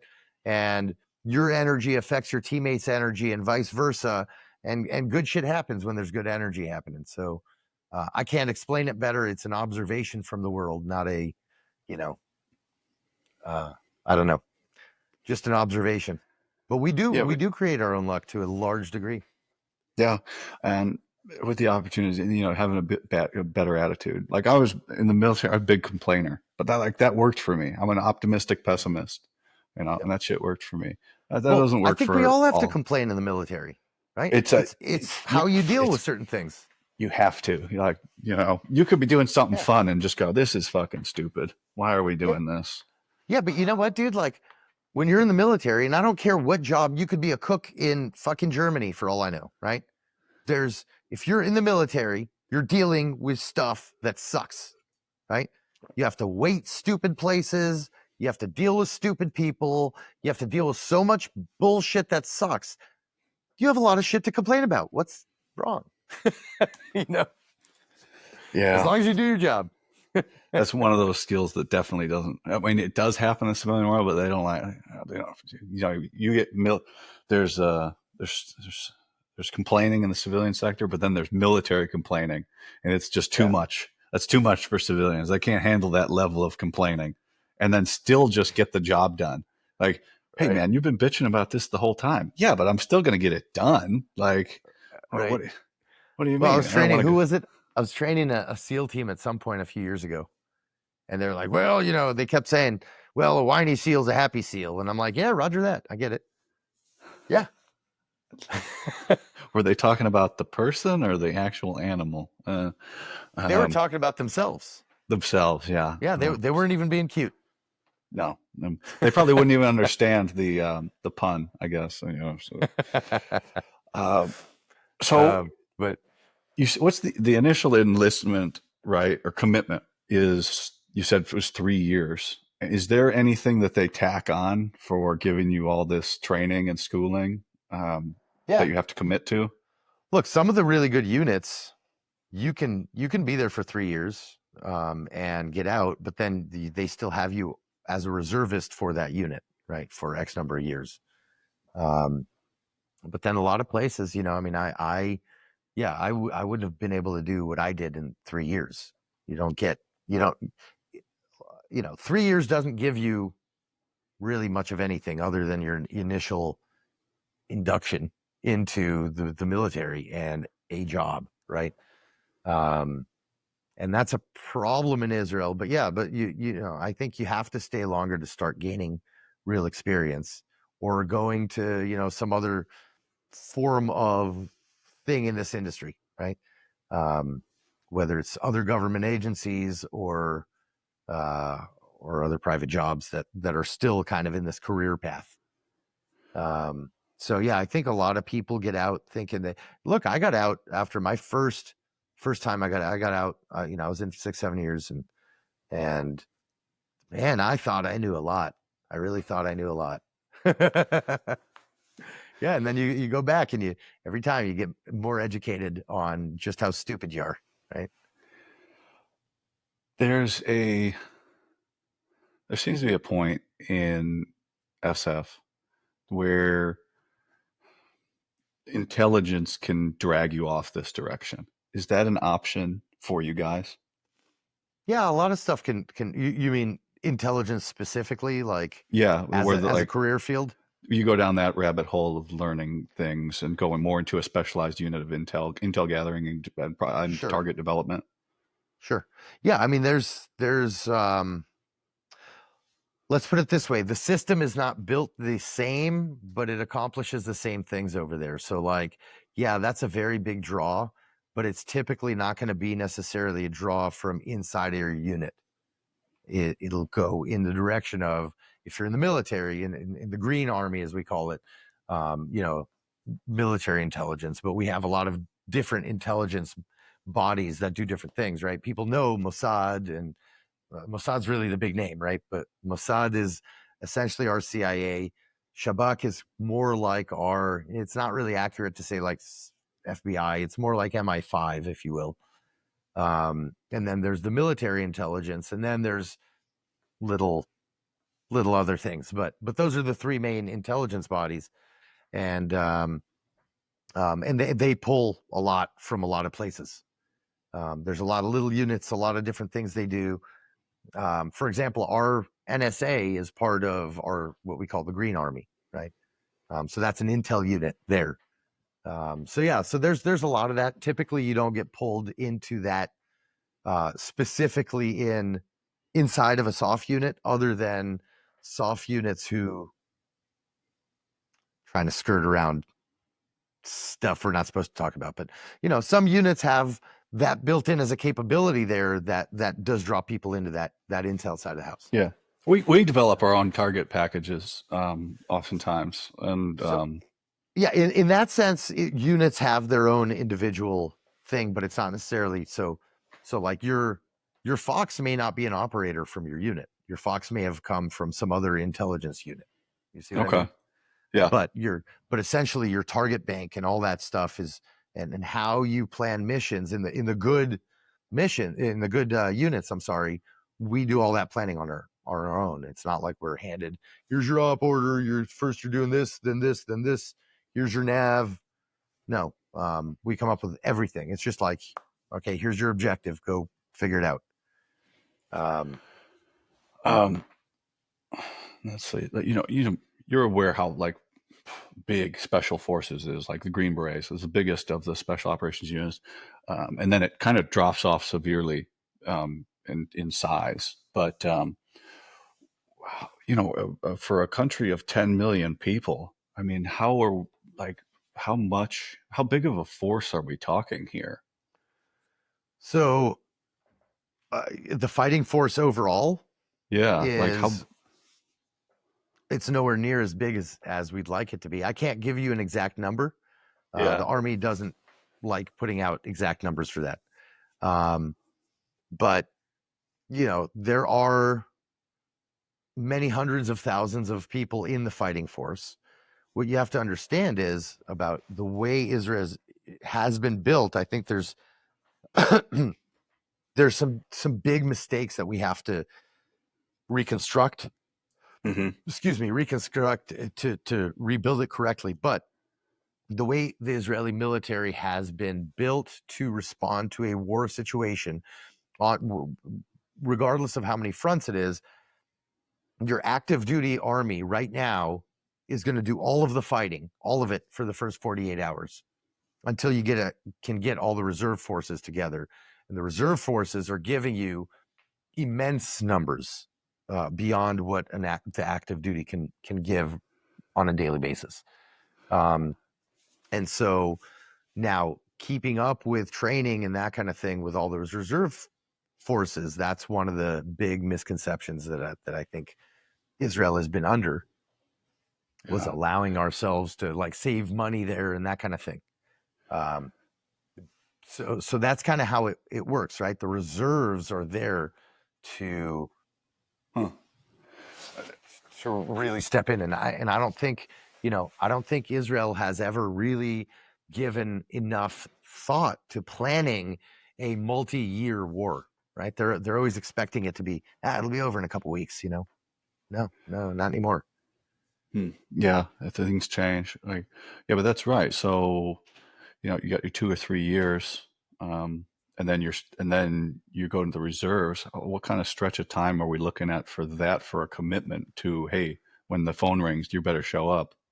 Yeah, so that depends on the unit, right? I don't know how, like, I think infantry units, it's more of a like, well, okay, you're going to this battalion over here and it's a reserve battalion or whatever it is.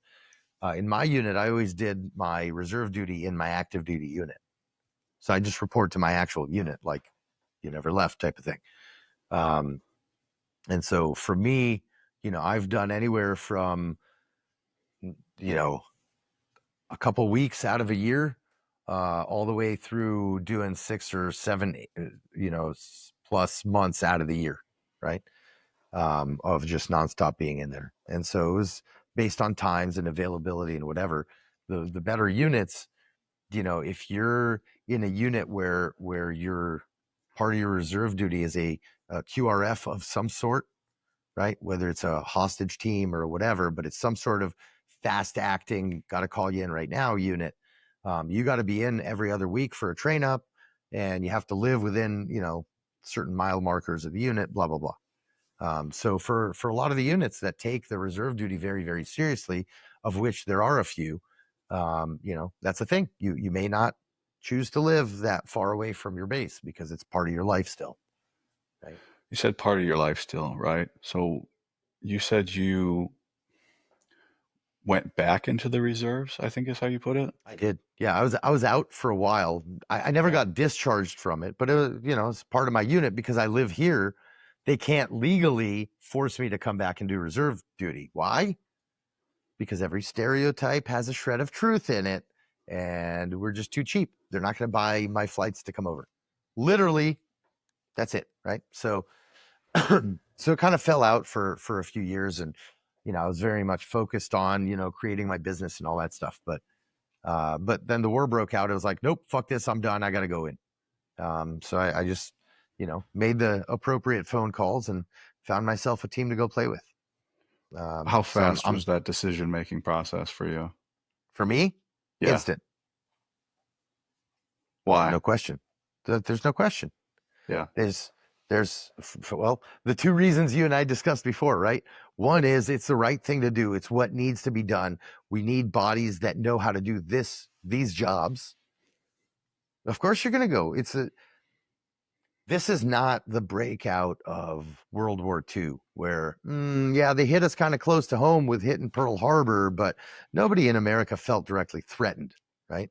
Other than people who experienced maybe Pearl Harbor. You see what I'm saying? Or people that were Yeah. close. Nobody felt like, holy fuck, the Germans are coming. They're taking over tomorrow morning. In Israel, that's life every day. That's life every day, right? You put your weapons down. Tomorrow morning, we have no people. And so when something like October 7th happens, there's no question. I'm there. It's also, look, I'm sure not every single person is like that.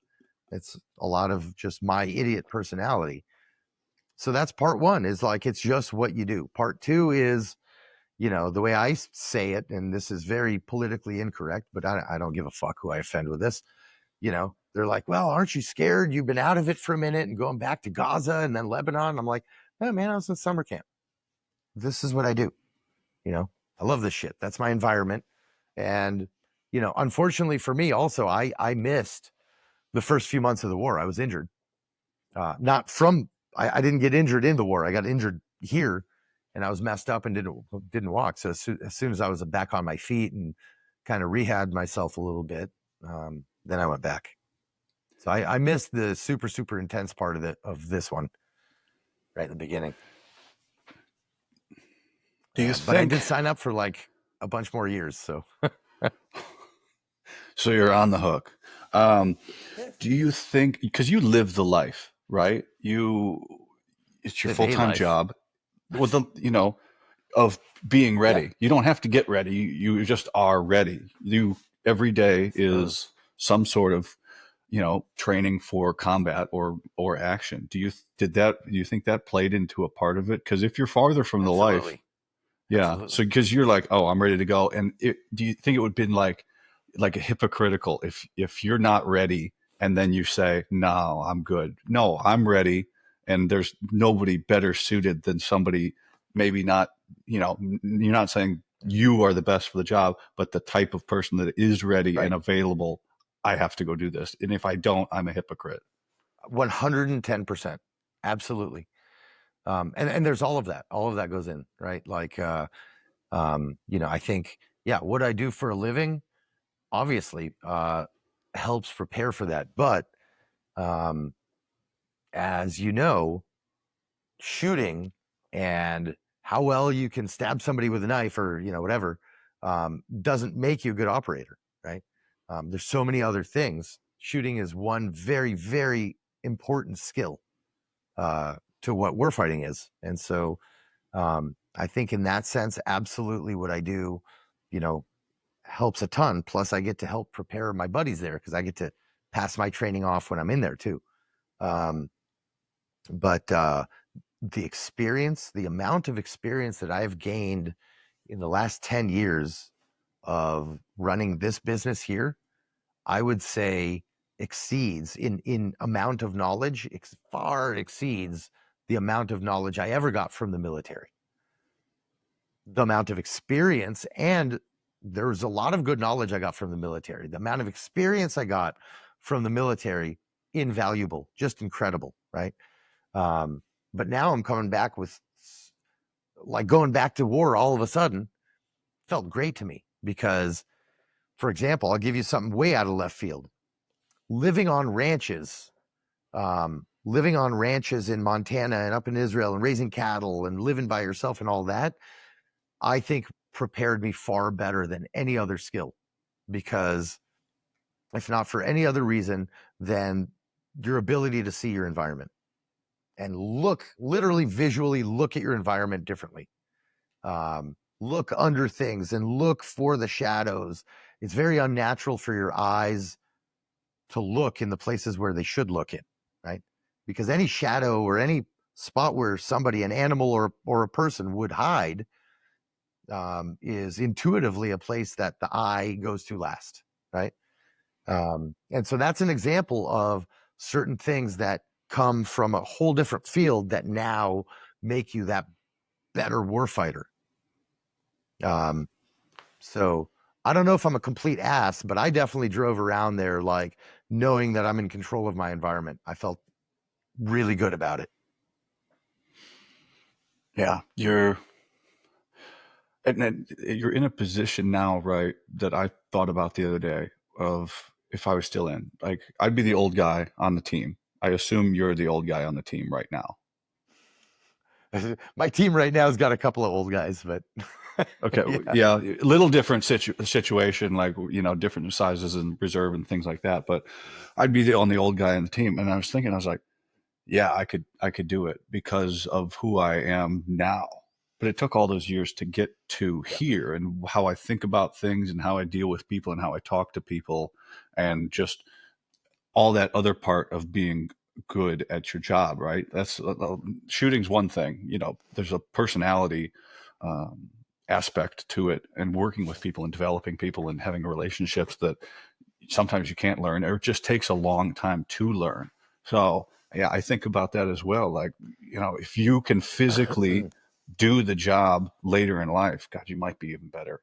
You know, if you can keep up, and I you don't have totally to be agree the with that. fastest or the strongest, but man, if you can keep up, you can old age and treachery your way out of a lot of different Make situations. good decisions under stress, right? And it's like the key phrase that you've been hearing in the training world forever, right? But yeah, making those good decisions under stress, tactical decisions, having your basic shit. That's why is training shooting so important if it's just a skill that doesn't matter so much?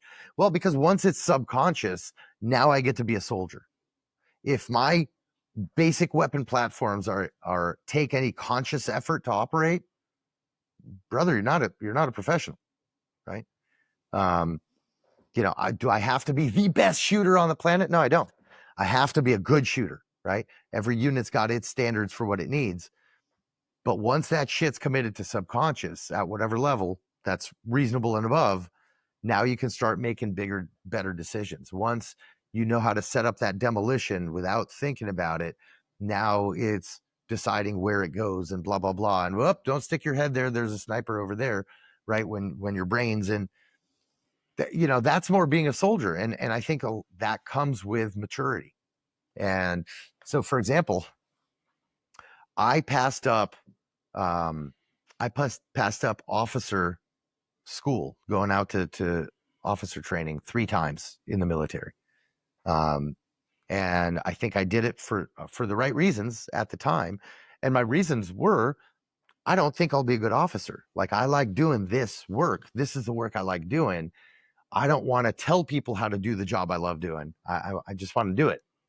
I want to be the number one guy in the door. I don't want to tell him to be the number one guy in the door. Right. So I want to get to that fucking door first every time. So, and at the time, great. I refused it for the right reasons, blah, blah, blah. Coming back to it now, I think I would be a decent officer now. Right. I'm the same person, but that maturity level, okay, you can deal with things. You can take a step back and see things from 10,000 feet instead of 2,000 feet. Your perspective is very different. And I think leadership has to come with maturity. So, yeah. Are there leaders? Are there born leaders who are born leaders young? Yeah, sure. But that still doesn't make you a great leader. That just means you have some of the natural traits, and I think maturity is the biggest one. Yeah, the one that takes the longest to garner is Definition. yeah, there's that you can't rush experience. Uh, um, Yeah. so I ask a lot of people on the show, like, what was war to them? And we go off into, like, we deploy, right? And you said there is no deployment. It's you're already there, and you're kind of riding in there. Is I get hung up, or I have in the past, not as much now, but I get hung up. I didn't get to go, right? I didn't get to do the one thing that I trained to do. And that's somebody pointed that out to me. That's the thing.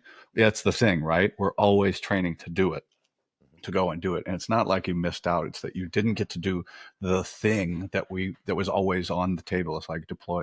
But then a lot of guys don't get to do it, or having to generations past or generations future, they won't get to do it. What is seeing combat to you mean? Or what does seeing combat to you mean? Um, a lot. The way I look at it, I guess, in terms of my life, is there's 3 periods that I've seen combat. Right. There's my initial military service. There's me going back to it this last couple of years, right? And then there's the stuff that happened in between the 2 events. The first combat that I was in while I was like in was all during the second Intifada, the second uprising. And I was in for that whole time, and plus on both sides of it. And so, but that was a very different experience, because that was not war in the traditional sense.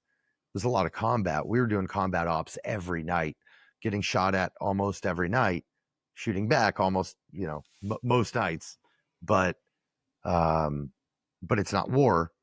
Yes, that was combat, and that was hugely building to me. Look, I loved it. Well, I'm not gonna lie, I fucking loved it. All right, but so that's that.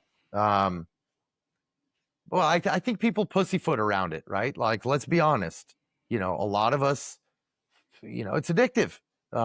And it's got all the other positive things. Remember, I was saying, the 4 things you can get out of combat that you can't really get anywhere else, and it's fucking true. So already for me, it was an addiction then.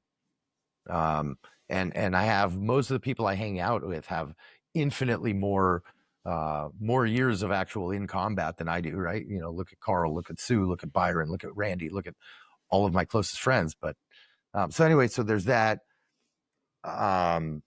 that meant a lot to me because you know what you're made of, right? I'm not going to get into the story, but there was in the in between periods, I was on a job one time I was on a job that for a number of hours, actually a number of days, I knew for sure I'm not leaving this country. I knew for sure that I'm going to end up in some ditch here in this shithole, and I fucking knew it, right?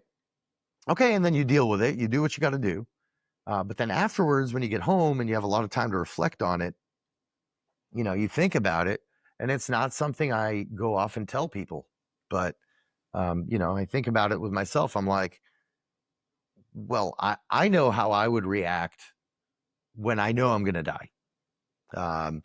And at least in those kinds of circumstances.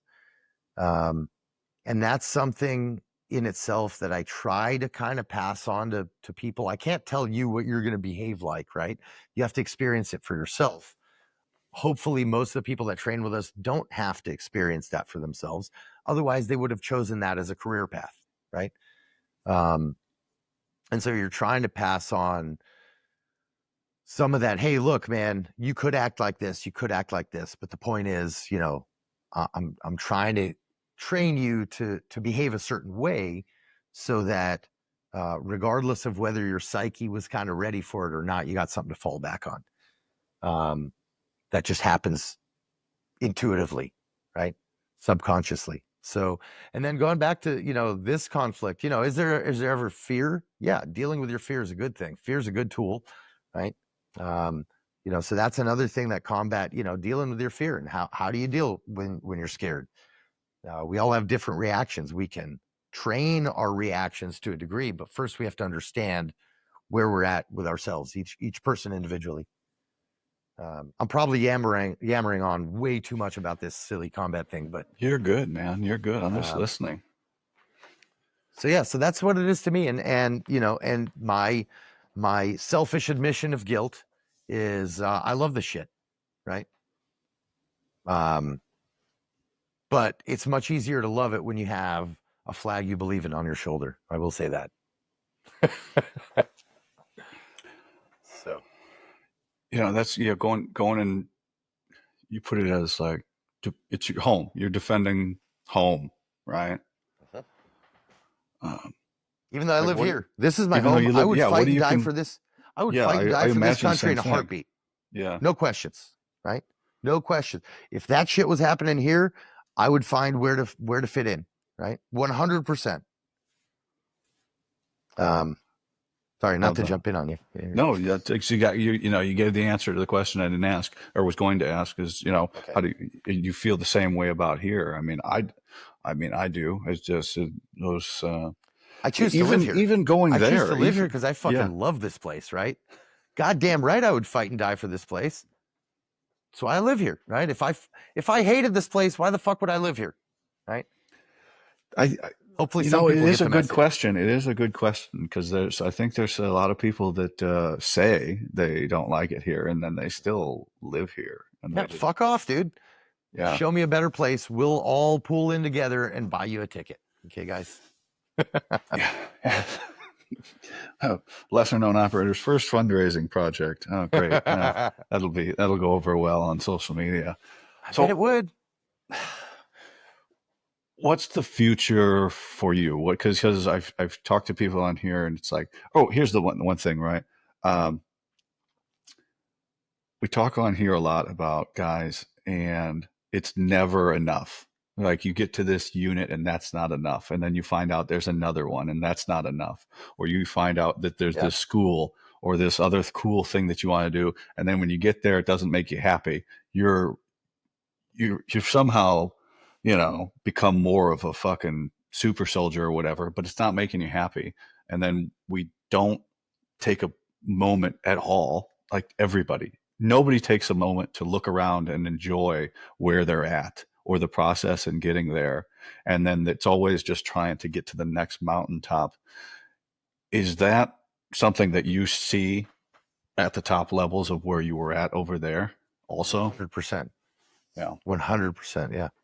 Yeah, and actually, that applies to me very much. And I was one step away from the coolest of the cool guy units, and had my life turned around in front of me, and it was like, nope, you're not going to be in here, and that's your one and only dream. How you like them apples, dickhead? Turn around, walk away.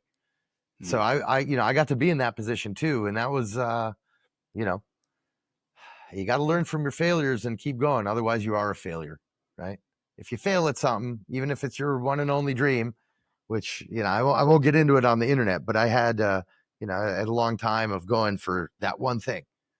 And then for whatever reasons that were beyond me, can't go there. Okay, so be it. And now you got to deal with it, knowing that you didn't get as far as you needed to get, right? And that drove me up the walls for years and years and years. And it's like, okay, well, I've settled into finding you got to find a purpose, right? It always comes back to finding a purpose. So, um, and it took me a few years of going through specific processes that the world had planned for me to understand how to kind of get that purpose for yourself that doesn't just come from being that better unit or that name with one less letter, or you know what I mean? Yeah. Yeah. I had a guy on the other day who was 75% of the way through OTC when he got dropped. Mm-hmm. And, we're talking back and forth about it. I go, did you get to kind of proverbially the top of the mountain with SF, and then that's not enough. So Right. you go look at the highest mountaintop that you can get to, and then you don't get there. And I asked him, is that why you fell kind of out of love with the military and decided to get out? And he's like, probably. I went for the thing. It wasn't enough. I didn't measure up. And then it kind of was like, okay, it's time to go find something else to be very good at. And now Yeah. he's being very successful in his chosen profession outside of the military now. But he's like, I couldn't get to that one, so I got to find a different mountaintop to get Yeah. to. Is that Well, kind of people are what you different, see in right? your business? I don't know. I see a lot of both kind of, whether it's, that shit'll break you, and it does, it affects different people differently, right? And so even people within these personality types we're discussing. And so, I think for some people, okay, well, I failed here. Let me go hit the next highest mountain in some other field or whatever. Um, it's either the next highest mountain, or I'll just get better at what I'm doing now and go keep trying to attack this same mountain and assault it again, which is, I respect that kind of thinking as well. Um, and then there's the people that it's like, well, fuck you. And now I hate the system. And I think we all have to work harder. We all have to work hard not to be that guy, right? Because by definition, if you failed at something, it's kind of telling you to fuck off and quit. And some of us are too stupid to fuck off and quit. So, Well, some of them, that's you get the one chance and that's it. yeah, but that's what I'm saying with finding your own purpose, right? Like when that happens, you got to find your own purpose, and that'll lead you to that next mountain to climb, Right. right? And Um, kind of what I was getting at is what I talked to the last few days about people is, but you're going to get there. It's not going to be enough. So you have to, the purpose is in it, as cheesy as it sounds, the right? journey. Is in the journey, because when we get there, and also in knowing that, take all that you kind of know, you're like, fuck, I accomplished all this cool shit and I wasn't happy when I got there. What if this thing that I'm chasing isn't going to make me happy? At where, what did make me happy? Trying to What's that? get there. Mhm. Trying to get there made me happy. That was Well, fucking look, rewarding shit. All the I good think memories. Yeah. I love the getting there, right? Yeah. We can't just, like, it's not like, I'm sure for some people, right? But I don't think it's a correct generalization to say we get there and then we're not happy. Um, I think, and I'll say it certainly for myself, you get there, you're happy, you do your thing, and then you reassess yourself. Like, is this the correct place for me to just keep that flat line, or that flat incline, we'll say, because Yeah. none of Yeah. us like to say we're flatlining. Right. But is this a place where I can kind of maintain my mojo? or do I need to fucking step it up and prove more shit to myself and work harder and get more gratified? And for some people, it truly is never enough. I think for some people, it is enough. Um, but nobody likes to get stagnant, right? Nobody grows up saying, "Oh yeah, I want to work that 9 to 5 in a fucking cubicle." No, nobody says that, right? Like we all need new shit in our life all the time. I started skydiving. Why? Because I'm afraid of heights. Have I done military jumps? I have. I did military static line, right? I was not a Yeah. Halo guy, um, but I'm afraid of it. So you go start that up, and then there's always some new way to scare yourself or to get yourself excited. I don't think there's something wrong with that, as long as it doesn't become, an addiction. Yeah. Well, it all is, right? Because that's, you said the four things that you get out of combat that you can't get anywhere else. You might be able to get one or two from other things. And it's So addicting. it And it's it addicting. is. All And they those try things. and And when you get all four together, that's it, man. That fucking shit's like drugs. mainline that shit. Yeah. Yeah. And then it goes away one day. Um, and you're not going to get it back. It's like when that stop and look around thing. At one point in your life, everything was going great. Everything was working, right? And you couldn't wait to fall asleep so you could wake up and start it over again. And there's not enough hours in the day, and everything's just going perfect. And then one day it fucking stopped, and you're like, "What the fuck happened? What did I do?" And then you're always chasing after it. Um, when we go back to experience, you only realize it down the road with when you're able to look introspectively. You're like, no, Right. man, I fucking didn't appreciate what was happening while I was doing it. Know that we were in the good times and keep it going instead of just feeding off of it and just racing through it. Yep. So, but that's life, right? Yeah. And it's easy to learn the what from other people's advice, the what. It's very difficult to learn the why. Yeah, Right. Now, I'm not talking about like, here's why we pull the trigger the way we pull it. There's a very simple why for that. Right. But like somebody older's advice, and you're like, okay, yeah, it makes sense. Whatever, old man. When you're 18, 19, going in the military. Yeah, whatever, old man. I get it. I get it. And then that thing happens to you, and you're like, oh, yeah, the old man told me to do this. So I'll do that. But you still have to learn it on your flesh to really understand the why. yeah. Right. Because we're I brought up stupid. the, We're we a dumb we are. creature. I brought that up with a guy I talked to the other day about technology. Right? Is Mhm. you know it's not we learn from our mistakes, but now there's so much technology that people not they're not that they're not making the mistakes, they're getting the information that the mistake will happen if they do something, so they're just avoiding the situation entirely and then not getting any experience because Right. they're not trying and failing. And then so that leaves them to not even gaining anything, not even the try or the fail or any knowledge. They're just avoiding it because they have prior knowledge of these things. That's, another a negative of being connected all the time is you can look up anything now. Yeah, it's definitely a double-edged sword, right? Yeah. Because on one hand, we have like all of humanity's data to mine through for advice on good or bad. On the other hand, we still have to decide what bullshit information we're looking up and what to believe. And that's why we have a bunch of idiots, burning colleges and doing silly shit, based on shit things they have no clue about, right? Yeah. And that's I blame the internet. I blame the internet. Here's how we fix the world. No more internet. God, it's not going to work well for my Instagram posts. Yeah, So, probably not. what does the future look like for you, prime combat training and tactical rifleman? It's a good question. I mean, we're just doing what we're doing.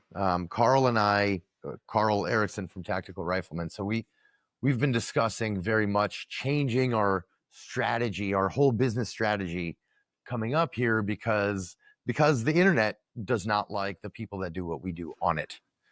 And so YouTube, for example, like we have Tactical Rifleman as was a quite successful YouTube channel. We have 950,000 subscribers, but YouTube is doing such a tremendous job at oppressing anything we have to say, both monetarily and, numbers wise. They just don't, they like throttle it down. They don't let people see it. And so we're kind of figuring, okay, well, what's our next means of getting out in front of the public and getting people to come train. So some of that means that I'm taking on more military and law enforcement contracts. Okay. Um, but really, like, we're doing what we're doing. We love doing this. We're going to do this till the day we die, probably. So, Yeah. Um, we go back to that, the right way and the wrong way of doing things. As we have a pretty rosy view of the world here in America. Um, and yeah, that view may be bad. We might, there's bad shit going on, but that's not, it's a more rough place than we think it is. And we try and, I don't know, because of things that happen here in the States, we want to shield people from, training or firearms or perceived violence and things like that. And that all that does is just lower our ability to process bad shit happening or even defend ourselves. Like, obviously you have a million people that subscribe to your channel that want to see it, but the people that have that ability to put that information out, they're just lessening that ability. But that's what people want. Well, I don't want people to see that, so it's just very strange and unfortunate. I hope you guys get that worked out. I And appreciate it. everybody, Well, yeah. everybody has gone to marketing via social media. And I mean, everybody, right? Like in every profession, just about. I can't think of a profession that you wouldn't look up on YouTube or, whatever, right? What's the first thing you do? Hey, I heard about this new guy. He makes knives out of, Chippewa. Cool. You get home, or probably before you get home, you pull out your cell phone and you're YouTubing that shit and seeing what his shit looks like on Instagram. Yeah, it definitely makes it very difficult when that particular system is by default against what you do from the start. Like, it was not when we had 500,000 followers that we started seeing them shut us down, right? Like, it started happening to me well before I even started being a part of Tactical Rifleman, where like I can't advertise for money on Facebook and blah, blah, blah. We're talking back in, 2016, 17 already. So, so that's kind of one of our big things that we deal with in this industry in America, right? Is how to deal with this modern world where everything's about social media and that kind of influence. So it's not really a meritocracy necessarily. It's a meritocracy on, how good are you at internet shit, but not what we're trying to bring business to. Yeah. So it's Well, interesting. I saw the thread of people saying what you should do in the comments. I had nothing significant to add, so I was like, I don't know. I'm sure there's something out there that you guys will figure out. Um, but Yeah, yeah. So they that's can't put their foots on our necks, you know. Um, we'll keep going. We always figure out how to get through the next obstacle. That's part of the fun of life, right? Part of yeah. enjoying the process is here's this speed bump, cool, fucking hit the long pedal on the right.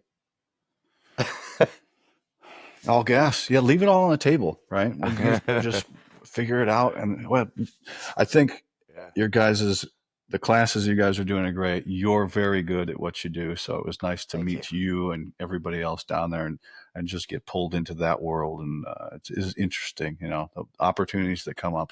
I just try and say yes to everything. And that was one Yeah. thing. The last thing before I get to my questions here is I'd known you for like a couple minutes. I was like, hey, you want to be on my show? And you're not gonna Sure. get to know me first. And I was like, no, I don't have time for that shit, man. You seem like cool. You seem like you're cool. Like I Yeah. don't. I send messages to influencers and ask them to come on. I don't give a fuck. Like Yeah. how much time do I got left? I don't know. Let's make the most of it. I want Right. to have a show and have people maybe enjoy it or try and do something. I got a little Yeah. timeline here that I'm trying to do stuff. So I appreciate you taking the time to talk to me. I got 5 questions that I ask Thank you, everybody, brother, and then for I'll having cut you me. loose. I'll make that. So, all right, man. I'm not sure if you get the same. I don't know. Well, I'll just ask you the question, and does it apply to your service over in the IDF? Okay. What is your response to thank you for your service? Is that a thing for you guys? To a degree, yeah. I mean, my response, I love that as a tradition of things that are done here in the States. I love it. I think it's a wonderful thing. To me, I'll just one little memory I had was during the height of the second Intifada, and we were just in working every night. It was, for me personally, it was a good time frame. And I remember walking down the street a couple times and, having a little old lady literally as she's crossing the street, just come up and, she'll put her hand on your head and say a prayer. Right. Um, and so to me, that's what thank you for your service is. Right. And that's awesome. Um, yeah, that's it. I feel a little awkward with it here because people do thank me for my service here. And I'm like, I didn't serve in this military. So, you know, and the response is always like, yeah, but it's the same thing, right? Well, I guess ish for a different country, It's different. but It's the same as the people. It don't. We get to the base. It's the same. There's a lot of the same reasons and things. It's different. It's the same. But no, it's just interesting to hear what you have to say about that. But again, you know, it's crazy. You're doing your operations at home. Like you're at pretty home much. doing the shit, and then you're going back to the barracks or you're going back to the house, and so, an even more personal view of service. Like you're in with the people that you're there trying to defend. You're not separated Right. from um, from by oceans or by long plane rides. Yeah, your So it's just actions, like when you catch a terrorist, you're like, dude, that motherfucker was 20 minutes from this town right yeah. here, Yeah. What is the one characteristic that sets operators apart from the conventional forces? The one factor, Pick one. I would say drive. It's that drive. Um, if I had to pick one trait or quality, it's not running faster. It's not, hey, this guy can wire up a inline system faster.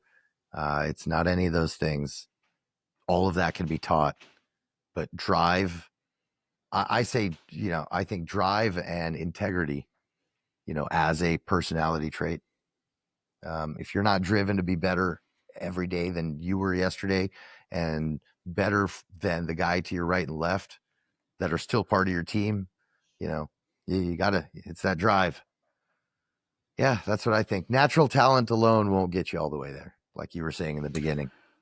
Yeah, with that analogy, and I love that. I'm going to write that down or talk about it tonight in my story. But A plus mindset will get you fucking farther than talent will. Mm-hmm. Um, what is the one moment of your career? Now, obviously, it's not over, but what's the one moment of your career that we wish you could go back and relive or redo, and it wouldn't change where you are now? And it wouldn't change where I am now. Changing the past does not change the future, as the way that the Avengers told us.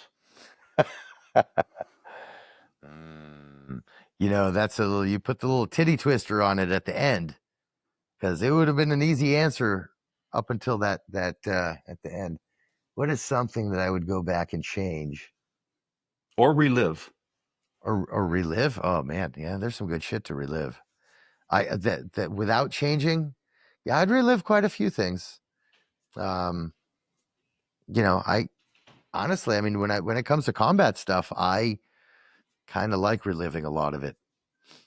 Because I guess I got lucky, right? I got lucky. Is a thing. And have I seen some pretty awful shit in my life? Yeah, I have. But, you know, nothing bad enough to make me lose sleep. Let's put it that way. Is it because I haven't seen anything, or because there's a level of psycho in there and I don't know which one weighs more? But there's some sort of combination. Whew, And another like you said, tangent. Yay. no, you're good. Like you said, that addictive quality of battle.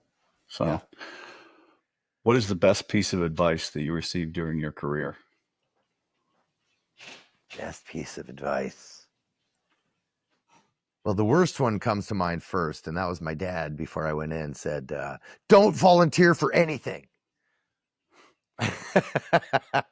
That What is the best piece? Honestly, this is not necessarily work related. This is life related. And this is something that was told to me, and it took me many years to understand the why behind it. And we've already talked about it, not to be like uber, uh, uber hippy dippy or anything, but it is enjoy the process, right? Like, once, if you can see your long-term goal, your long-term vision, we'll put it bigger than a goal.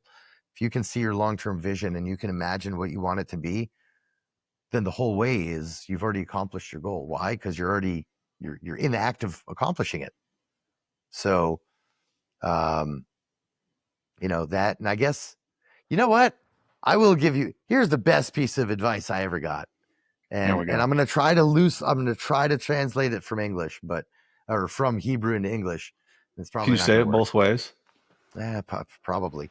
I'm gonna have to remember it now, because see, it was so far back in that warped brain of mine. Essentially, the bottom line is like, nobody can stop the clock. Right? Just remember, in your worst of times, nobody can stop the clock. God has only created the motherfucker that'll make that watch go really slow, but he can't stop it. And so why that's the best advice to me is because just when you think you're at rock bottom and you've hit the hardest thing you've ever done, that wasn't the hardest thing. You just don't know what you don't know. And so when you're all the way at rock bottom, just remember, time doesn't stop. Hmm. This shit'll end. Yeah, you keep suffering. You keep suffering, it'll end. That's like the All best right, Jewish man. tip ever. Come on. I like it. Last one. What were you afraid of then, and what are you afraid of now? Failure. Yeah. Failure. It's unacceptable, right? It's a necessary part of life. Of course, you have to accept it when it happens. But yeah, I think, you know, like, for example, my biggest fear was in the past was heights. And in the military, yeah, okay, we did, um, got my jump wings and everything, um, but that wasn't really dealing with it. But then, climbing up on ladders on missions, and you're way above, not clipped into anything. And it's like, you let go, you know? So dealing with that shit. And that's why I started skydiving later. But the fear of fear, you know what I mean? The fear of failure, which is what fear is, right? It's you're afraid of failing. Um, that's a good one to deal with. It's a hard one to deal with. Yeah. Yeah. It's always on the table, also. Always, always, always, always. Yeah. Fuck, Yeah. man. I had a great time talking to you today. I really Likewise, appreciate man. you coming on the show. How can everybody find you on the socials if they so choose? If they so choose. Well, first of all, I appreciate you having me on your show, brother. It was a great time. I'll be happy to come on anytime you want me to yap about my stuff. So my stuff, you can find me at primecombattraining.com. As far as the website, which I have to revamp, but one man show, so it is what it is. Also Prime Combat Training on Instagram, and tacticalrifleman.com for our classes and stuff. And of course, if you want to check out and support our YouTube channel and all that, it's Tactical Rifleman. Riflemen as in singular, MAN. Okay. Fuck yeah, man. Well, So again, I really appreciate you coming on and everybody, being so welcoming. And we'll see where this thing goes. But you got anything for me, man? That's it, brother. I appreciate you. Keep doing what you're doing. I think you're awesome. I'm So going to try my best. we're Hopefully certainly you can here build my. to support you any way we can. I really So, appreciate that, man. Bye, absolutely. everybody.